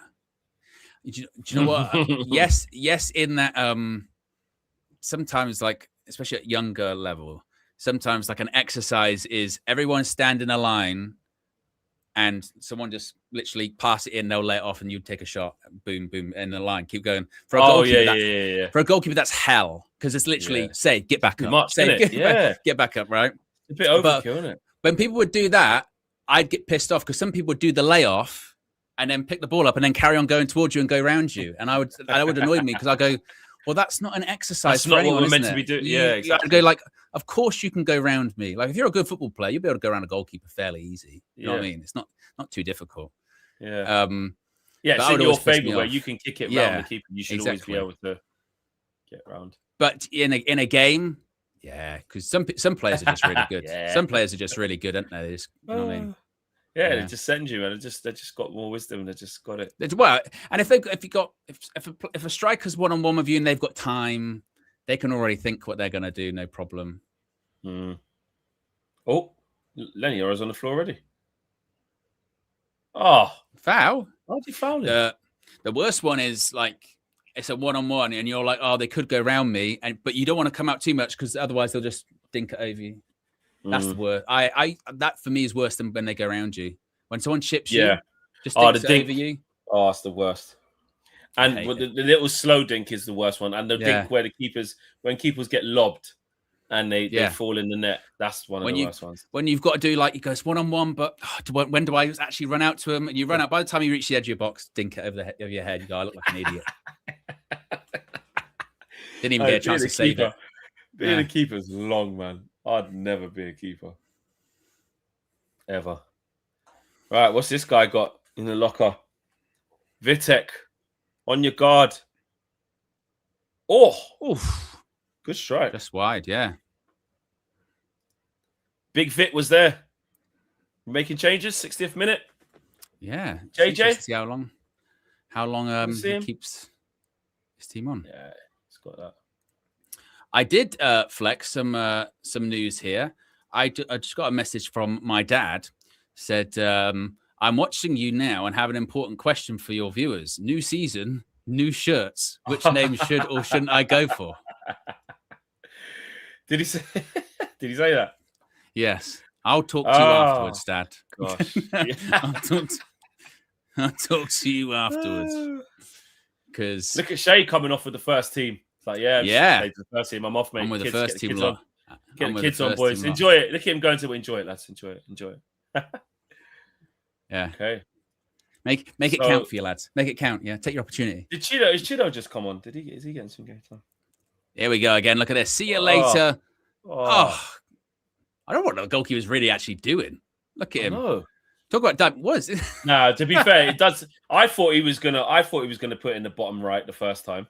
It looks like he was gonna do it. He just brilliant. Look at that guy. That guy celebrating. He's going, fucking hell.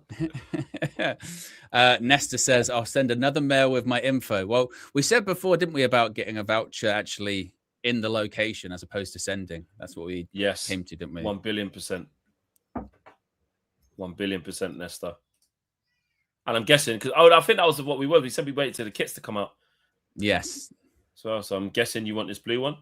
Well, would you want to wait for the they're third? Still the third, yeah. Third, apparently, the few rumours would do what the third looks like. It looks really nice. Well, is it this goalkeeper kit? I think the away one. It's pink. Yeah, I like it. I like it. Keeper. Oh, I thought keeper might be able to come for it. Don't say such a thing, Flex. Yeah, that's not your call to make. I know. Yes. I hate that. When the refs were like refs, you keep it. Well done, Chido. Keep it. Well done. Good hold up. Play that. Yeah. Give it. He's in. Oh, okay. Dangor 2024. Is that Collier there?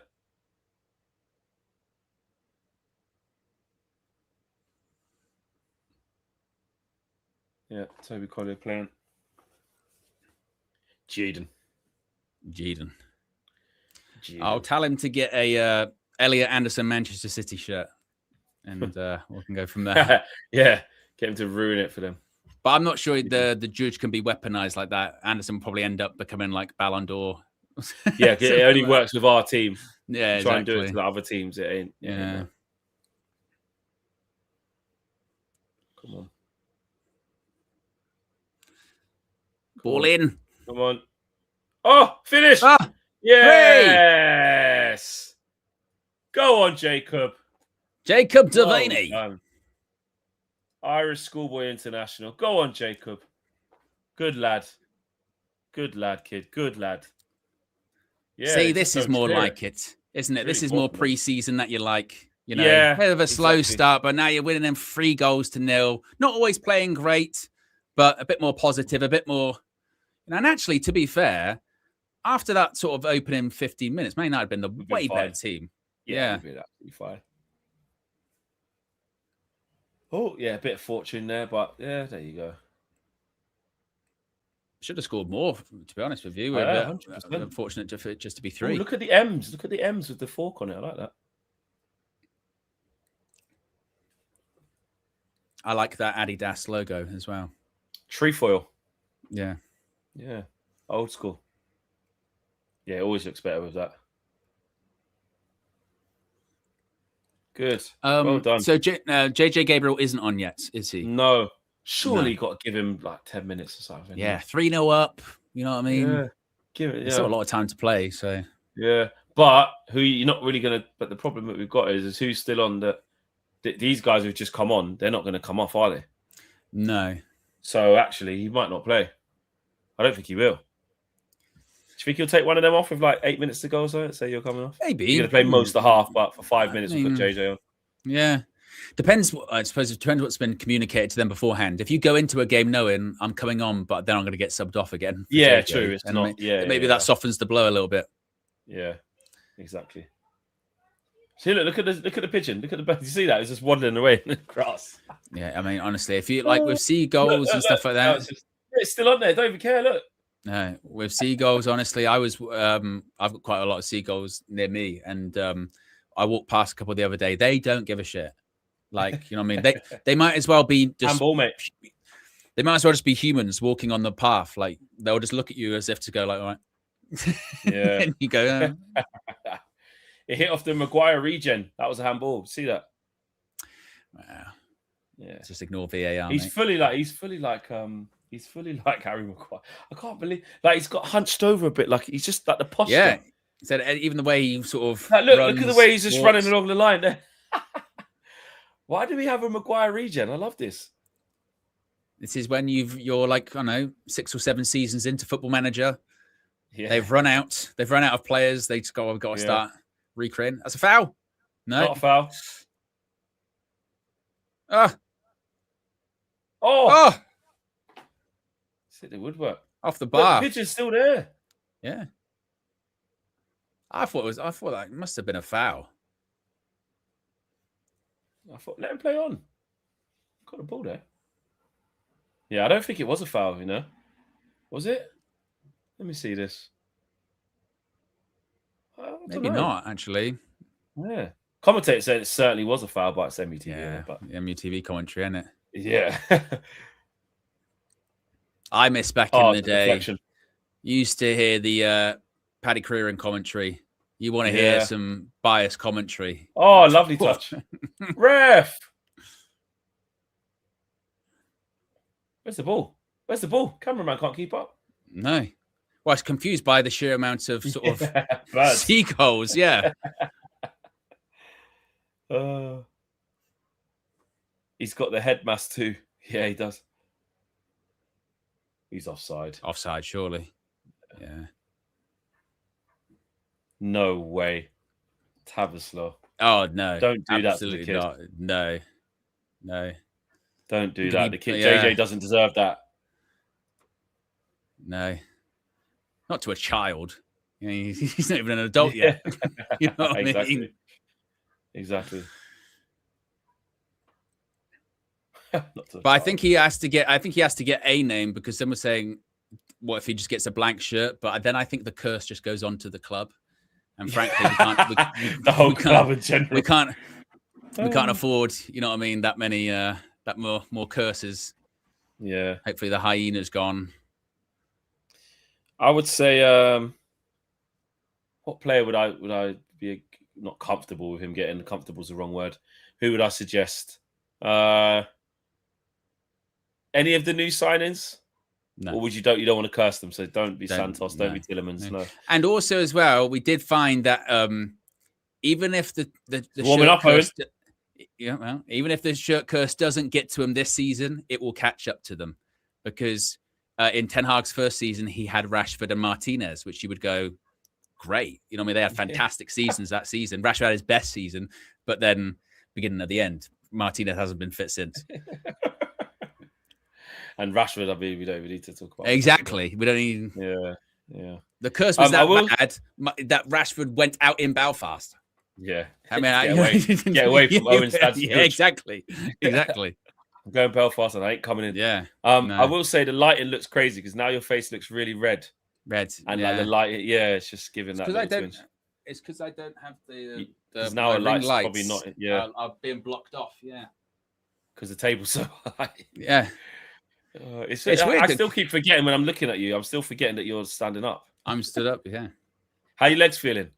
How your feet feeling? Actually, yeah. It's a nice change of pace, because with these streams they're super long, so it's good to actually stretch your legs a little bit. Just there you go. While the match is on, anyway. Yeah. And this is like a slow pace one. If this was a Premier League game with all the frills and spills, it'd be, or Champions League. Can you imagine? Yeah. Owen under the lights, standing up. Yeah, exactly. Yeah, good desk. Yeah. Dangor. Go on, Ethan. That's the next step for Fleck. He's going to be standing up. Yeah, so he can be flailing his arms. You know what I mean? Yeah, I might have to look at one of these. Because you do that. Because you're much more.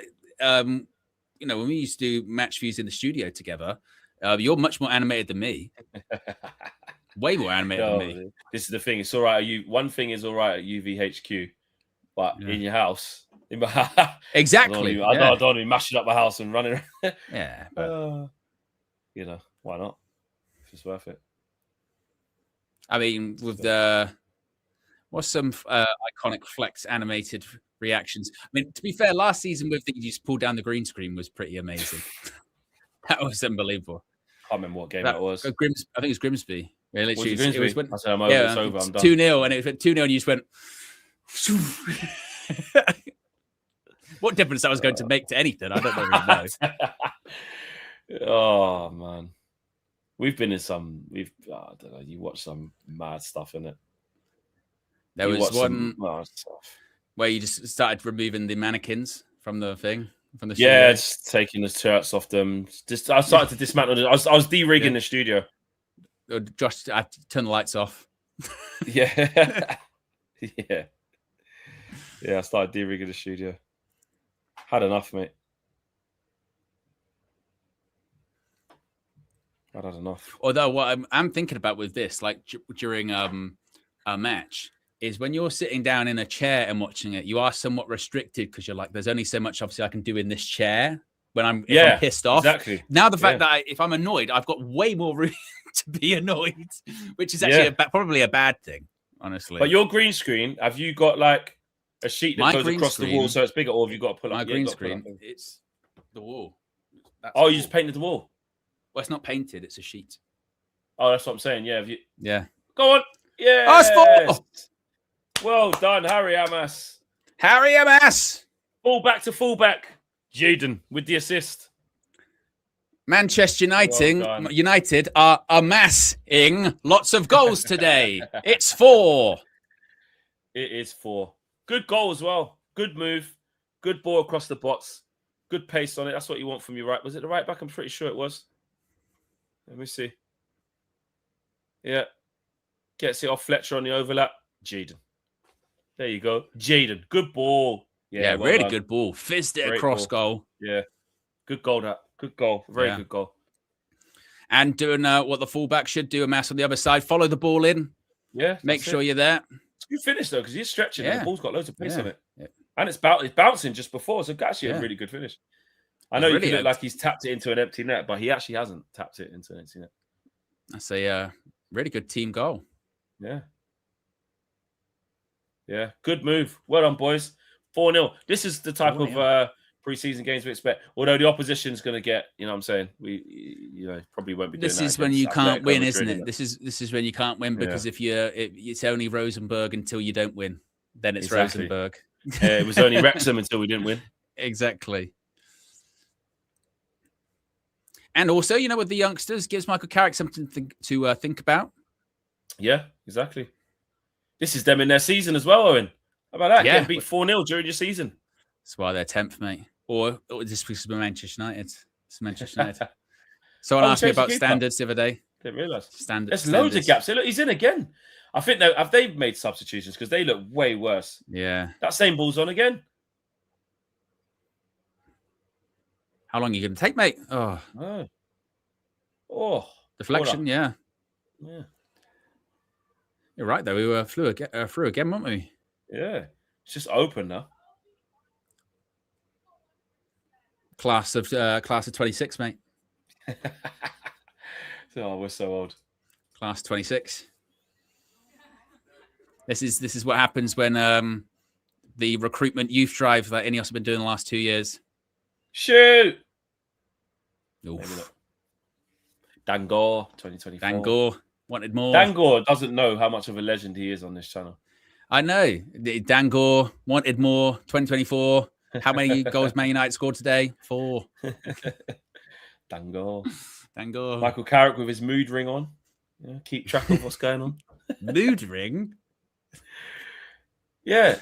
They called mood. What are they called again? Them rings. It's like a mood ring. One of those like mumbo jumbo things. Like it's turned green, which means I'm. Oh yeah, sorry. Gonna make money today. What's the rings called again? It's red. That means I'm in love. Yeah, I remember them.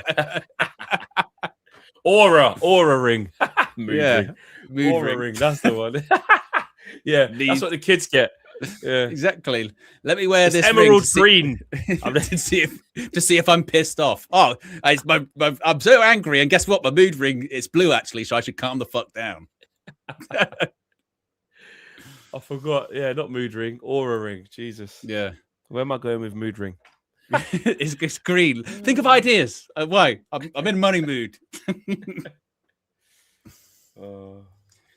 15 minutes to go. 4-0, Flex. 4-0. That's what we want to see. Exactly. What we've asked for in this game, we've got. We said we need a better performance.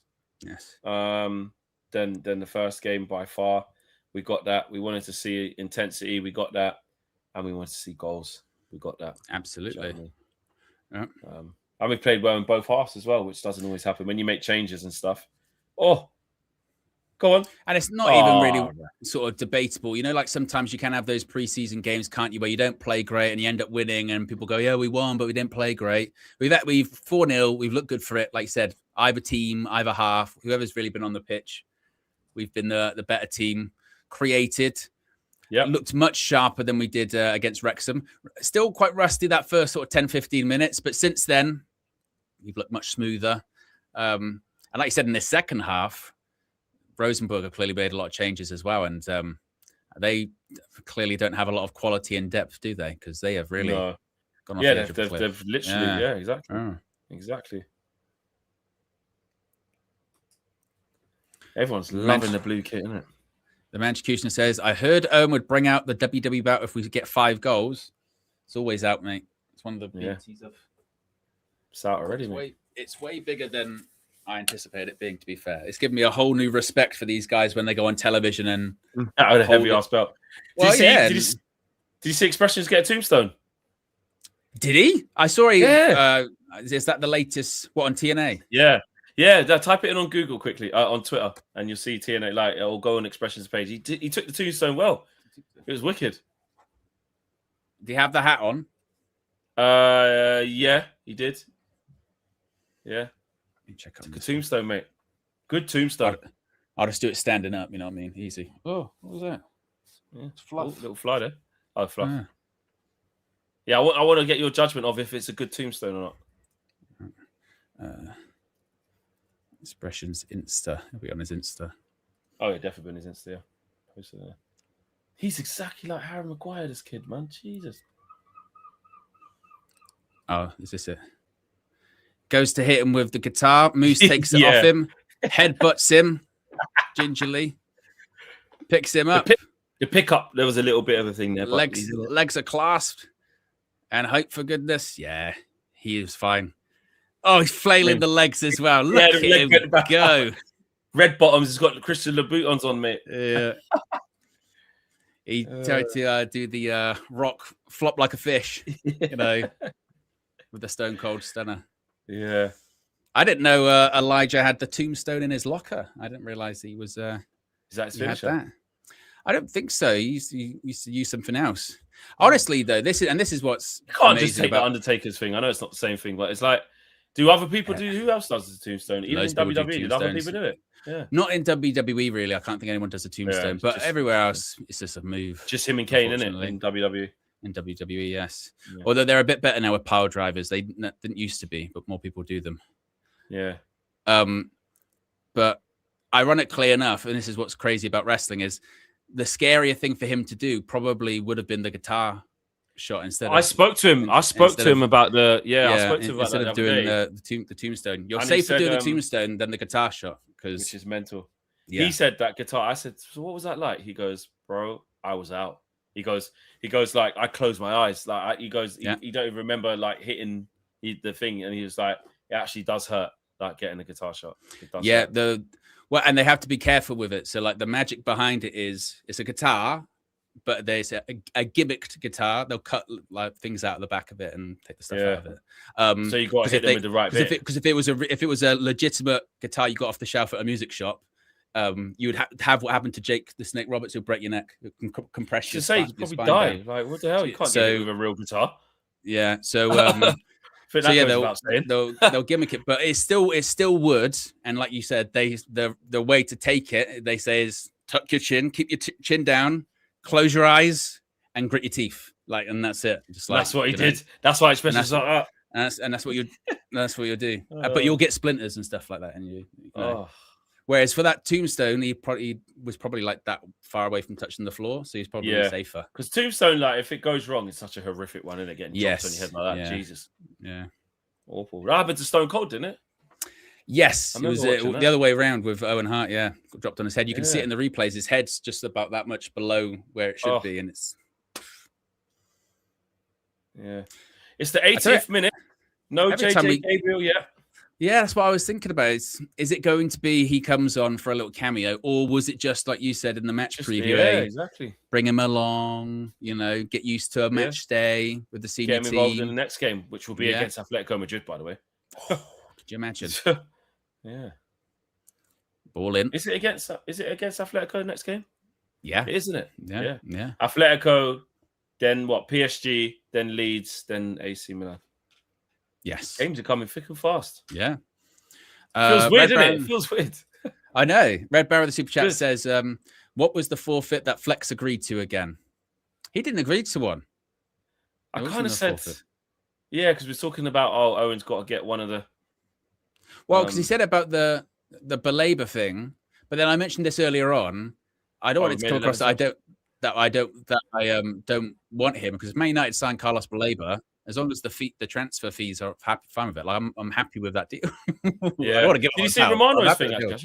Yes, that's what I spoke about at the top of the show. That but it was phrased a bit weirdly. The way it was phrased is basically Baleba's gone back to United to say, I'm still interested. Yeah, people have gone. Is there any possibility whereby And Ronnie with the super chat says, Big Ben becoming bigger Ben, he won't be bullied. Yes, there was a lot of B's.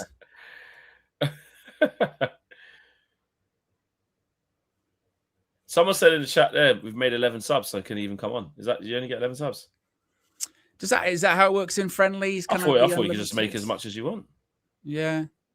Maybe it isn't. Depends how seriously sometimes people take them, don't they? Because some can be proper, like, you can make as many as you want. That's why we bring so many people.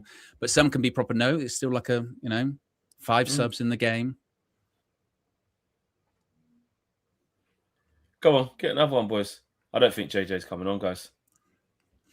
And the other thing I'm old school me, Fleck. So this is one of the things I don't really get that much. Is now when you make subs, isn't it that there are like substitution windows, isn't it? Like you can only make certain subs in that window. Yeah. So I think you can't just do a sub. Can't do them all at once. And then and then be like a minute later, I'm going to do another sub. Like you just waste time. I think there's like specific windows where you can and can make the subs. Yeah. I'm not sure how it works. We should know.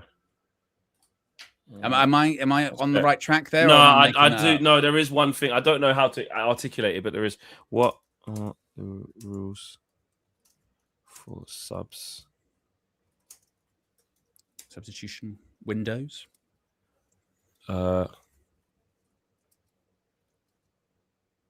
Made across 3 permitted windows during live play. Yeah. It's all in an effort to stop like slowing things down and stuff like that. That's right. This was in 2022 when this came in. Yeah. Premier League have agreed to 5 substitutes being permitted. Yeah, the top flight cards voted in favour. Yeah, it's another one. Let's go. Well done, Ethan. Well done. Jaden again. I tell you what. Owen. The second half subs are standing out. They're looking sharp. Yeah. Woodgate likes what he's seen. Yeah, JJ's just chilling. Tell you what, mate. We'd be talking about signing a right back. What are we saying about Jaden? Jaden. Let's have a look at this. Said he's passing behind. That just keeps going. Yeah, well, then there was a little bit of a flick, wasn't there? Yeah. He said Ethan Wheatley. Yeah, Ethan Williams. Yeah, good goal. Lovely. Yeah, slows himself down. Yeah, well done, boys. 5-0. Well done. Well done. It's what you want to see in pre-season, isn't it? Yes. And like I said, the guys in the second half have done great. Where is that bit about? So permitted to use 5 to be made on 3 occasions during the match with additional opportunity at half time. Oh, you can make it at half time as well. A total of 9 subs on the bench.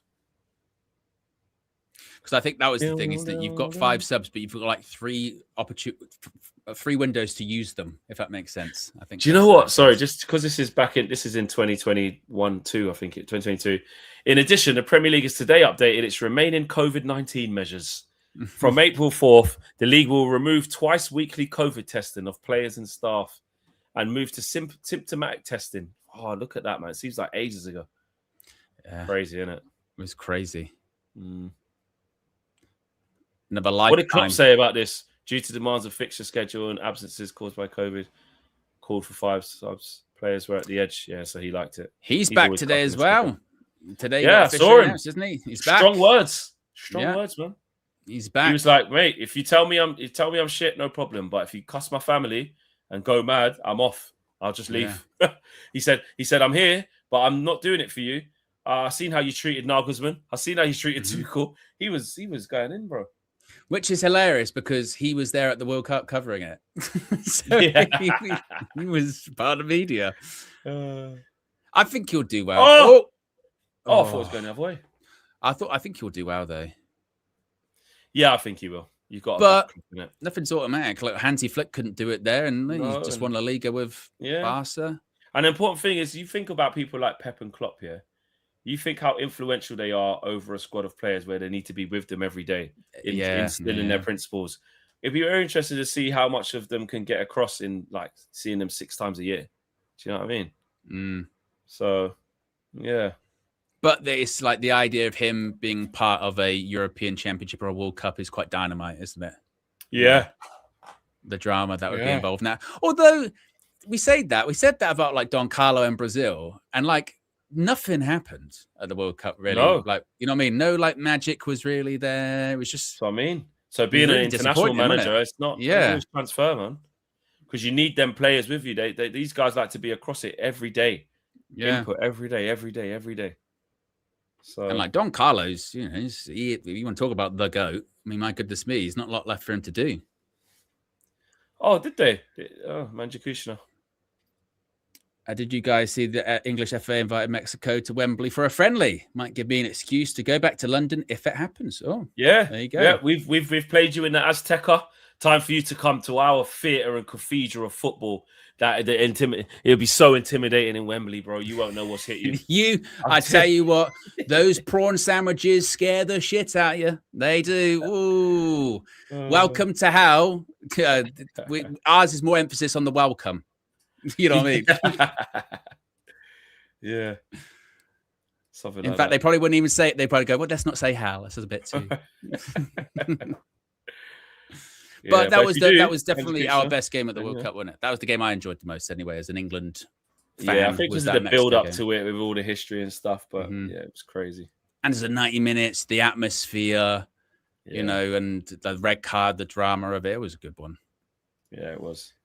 Jeremy says, nice to see a massive improvement from the Wrexham match. The young guns stepping it up as well and are bopping the ball. Cheeto with good hold-up play. Yeah. Maguire regen with the header away. Yes. That's his official name on the back of his shirt. Yeah, Maguire regen. Yeah.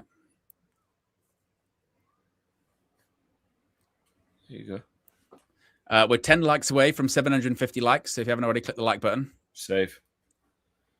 10 away from 750? Yes. Come on, people. Let's get to 750 likes. It's got to be miles off, innit? No? It's not miles off. Yes. Yeah, it's going to say it must be miles off. It's got to be. Yeah. Just about right. Well, no JJ Gabriel. Well, the fact that he's travelled and was in the squad as a substitute, sorry. That is... I think he's onside, actually. Yeah, exactly. Was a guy in the Chile was off, but yeah. He wasn't. Yeah. But yes, no JJ Gabriel. We will see. His time will come, though, Fleck. Yeah, it will come. But we did say that, didn't we? In the preview, we were like, he could even just not play. Yeah. Get him. We do forget how young he is. Traveling. He's literally 15 years of age. Yeah. You know?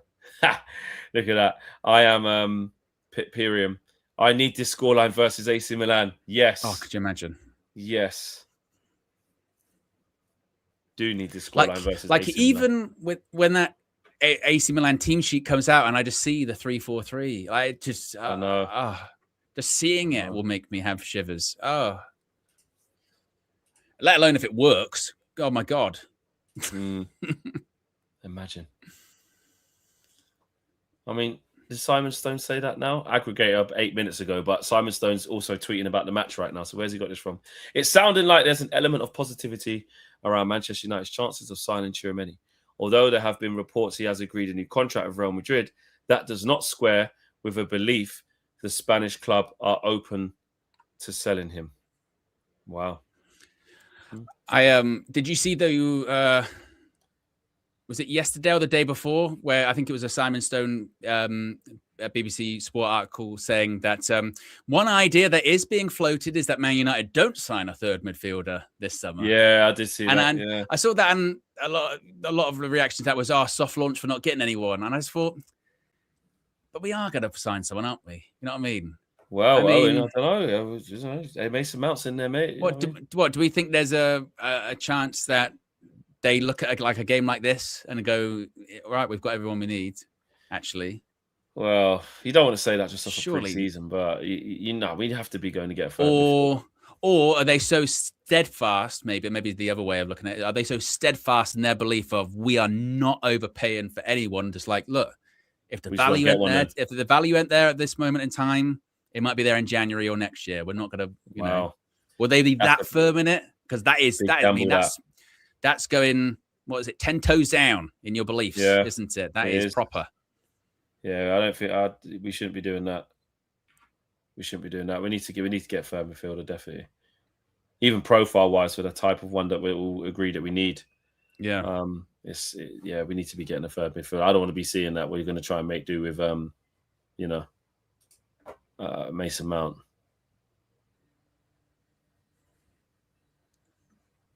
Is it Jaden? Jaden man of the match? Xerxes man of the match? Hold up play. He scored that goal. It's got to be Xerxes, isn't it? It's quality. Always enjoy the Statman Dave posts in the preseason. By numbers. Yeah. Brought on at half-time. Assist to Mass after 72 minutes. Assist Williams after 84 minutes. Love to see it. Jaden Camerson. Jaden. Ref. What else did he say? Oh, he said someone else. Man United versus Rosenborg. Right back, Jaden Camerson, 2 assists. Left back, Harry Amass, goal and assist. 2 goal involvements each. Clap, clap, clap. 2 goal involvements. The fullbacks have been on it. Bonehurts with a super chat says, don't go to the AC Milan game, Fleck. I need to see your celebration/head loss against Amorim. Say that again. Oh, there's the full-time whistle. Whose head loss against Amorim? They want to see my head loss against Amorim. Yes. Bonehurt said, don't go to the AC Milan game, Fleck. I need to see your celebration/head loss against Amorim. Yeah, maybe. Full-time, 5-0. Well done. Well done, guys. 5-0. That's what we want to see. We got goals galore, clean sheet, no injuries. Touch wood that stays like that. And everyone's come through it. This is exactly what Michael Carrick should have been expecting in the first performance, but in the first game, but we didn't get it. So, yeah, well done. First team did their thing. They played well. I would say pick of the bunch. Xerxes, that goal alone, just outstanding. And his hold-up play was good. I think Shea Lacey gets his first goal as well for United. And yeah, Vitek didn't have anything to. Santos was good, pass forward. Thought Mount was good. Everyone was good. Everyone done their jobs. Yep. Literally what we were asking for before kickoff, weren't we? Saying that they are going to be a bit sharper than you initially out the gate because they're halfway through their season. But you're better players. You're a better team. Yes, we've got players missing, but we've actually got a lot of senior players still available and starting these games. So your quality should shine through. And that's pretty much what happened, wasn't it? First 15, they're a bit on top. We're still a bit rusty, but then the quality starts to shine through. We're a bit unlucky with Dorgu not scoring, which would have been fantastic for him. Also fantastic for Andre Santos. That would have got him an assist. And we wanted to see more of him today. We saw more of him. Saw more of the senior players, actually, because they played about 60 minutes or so. Joshua Xerxes looked really, really sharp. Shea Lacey did really well as well, starting from the off. And then the game, or the story of the game, turns into the youngsters that come on and grab the headlines. You know, obviously Rosenborg Rosenborg make changes, and as the Statman Dave was just saying, there the fullbacks in Amas and Camson come on, and my goodness me, a couple of assists, a goal and assist for Amas, and we look free flowing, not just playing on the counter attack and soaking up pressure as well, having a lot of the ball. So yeah, we got exactly what we wanted to see, which was a bit more intensity, a bit more quality. It still feels crazy to say at 5-0, still room to go, but as more senior players come back in, you want to keep. And more difficult opponents as well. You want to see these standards stay the same, Fleck. Yeah, exactly. It's about standards. We're not going to win every single game. Well, you don't know if you're going to win every single game in pre-season, but and that's sometimes unlikely and not always linked to that means you're amazing. But you want to see us just build on this now. You want that to be the level of performance throughout the rest of the pre-season games as the opposition gets better. There's going to be a lot of players missing. Look, Atletico Madrid will have loads of players not there. You know what I mean? So it'll be, who knows, they'll make loads of changes. These are open, very open games. You can't call tactics, you can't call starting lineups. It ain't about that. No. Just whoever starts and whoever gets involved, you just want the team to start gelling and playing in the right way. So this is exactly what we wanted, man. 5-0. That's all we needed. I'm a happy man.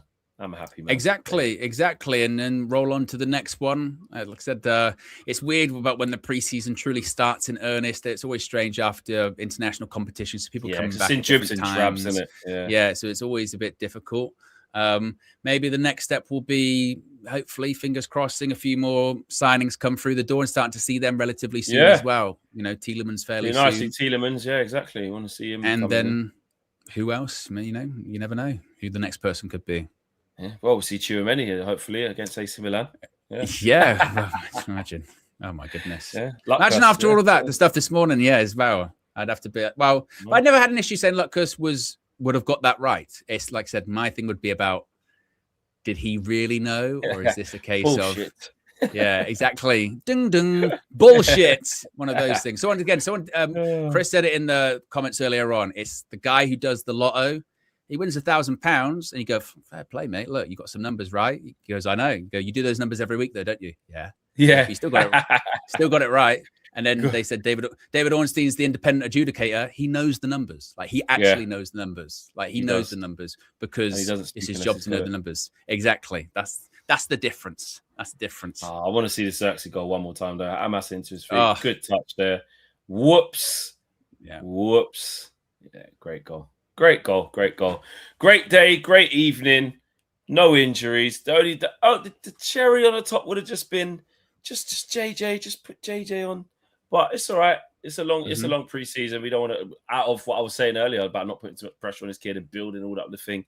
We want to get excited to see him, but Carrick knows what he's doing and Man United know what they're doing. The fact that he's gone with the squad, warmed up on the sideline, been in the team hotel, been around it, that's a step in the right direction. So hopefully against Atletico Madrid is it Sweden? I think it is. I think the next two in Sweden. Next two are in Sweden. Yeah, one in Gothenburg, one in don't know where the other one is. Big up. Make sure you guys smash a like on the way out. Thanks for watching. Thanks for enjoying the evening. Owen, how's your legs before we leave? All good? I'm all right. You know what I mean? Yeah? I'm not too bad. I mean, the back's a little bit. I'm not gonna lie to you, Flex. I mean, but that's the point of leaning forward, and I kind of like it during the match. I might not do it for every single show, but you never know. Particularly, I feel like if you're getting like, more energetic, it's a particularly big show, particularly big match. I do like being able just to look at stuff like. Yes, I don't have the issue of turning. You're kind of rocking. You're just rocking. When when you're like in a chair, like I said, you're kind of stuck with how much you can move. Whereas now, I can, exactly. Good. Anything. Well, I wish you all the best with so much space for activities. It's like Step Brothers. Yeah. good. Yeah, exactly. And yeah, it is in the Strawberry Arena in Stockholm. That's where we went last year. Me and Josh done a nice little behind the scenes of that. Really nice. We stadium. crashed it. Yeah, we did. We crashed. Broken. All right, guys. Big up to you. All the super chats done. Enjoy your evening, and if there's anything we got to bring you, we'll bring it to you. We're out of here. Take care. See you on the next one. Peace.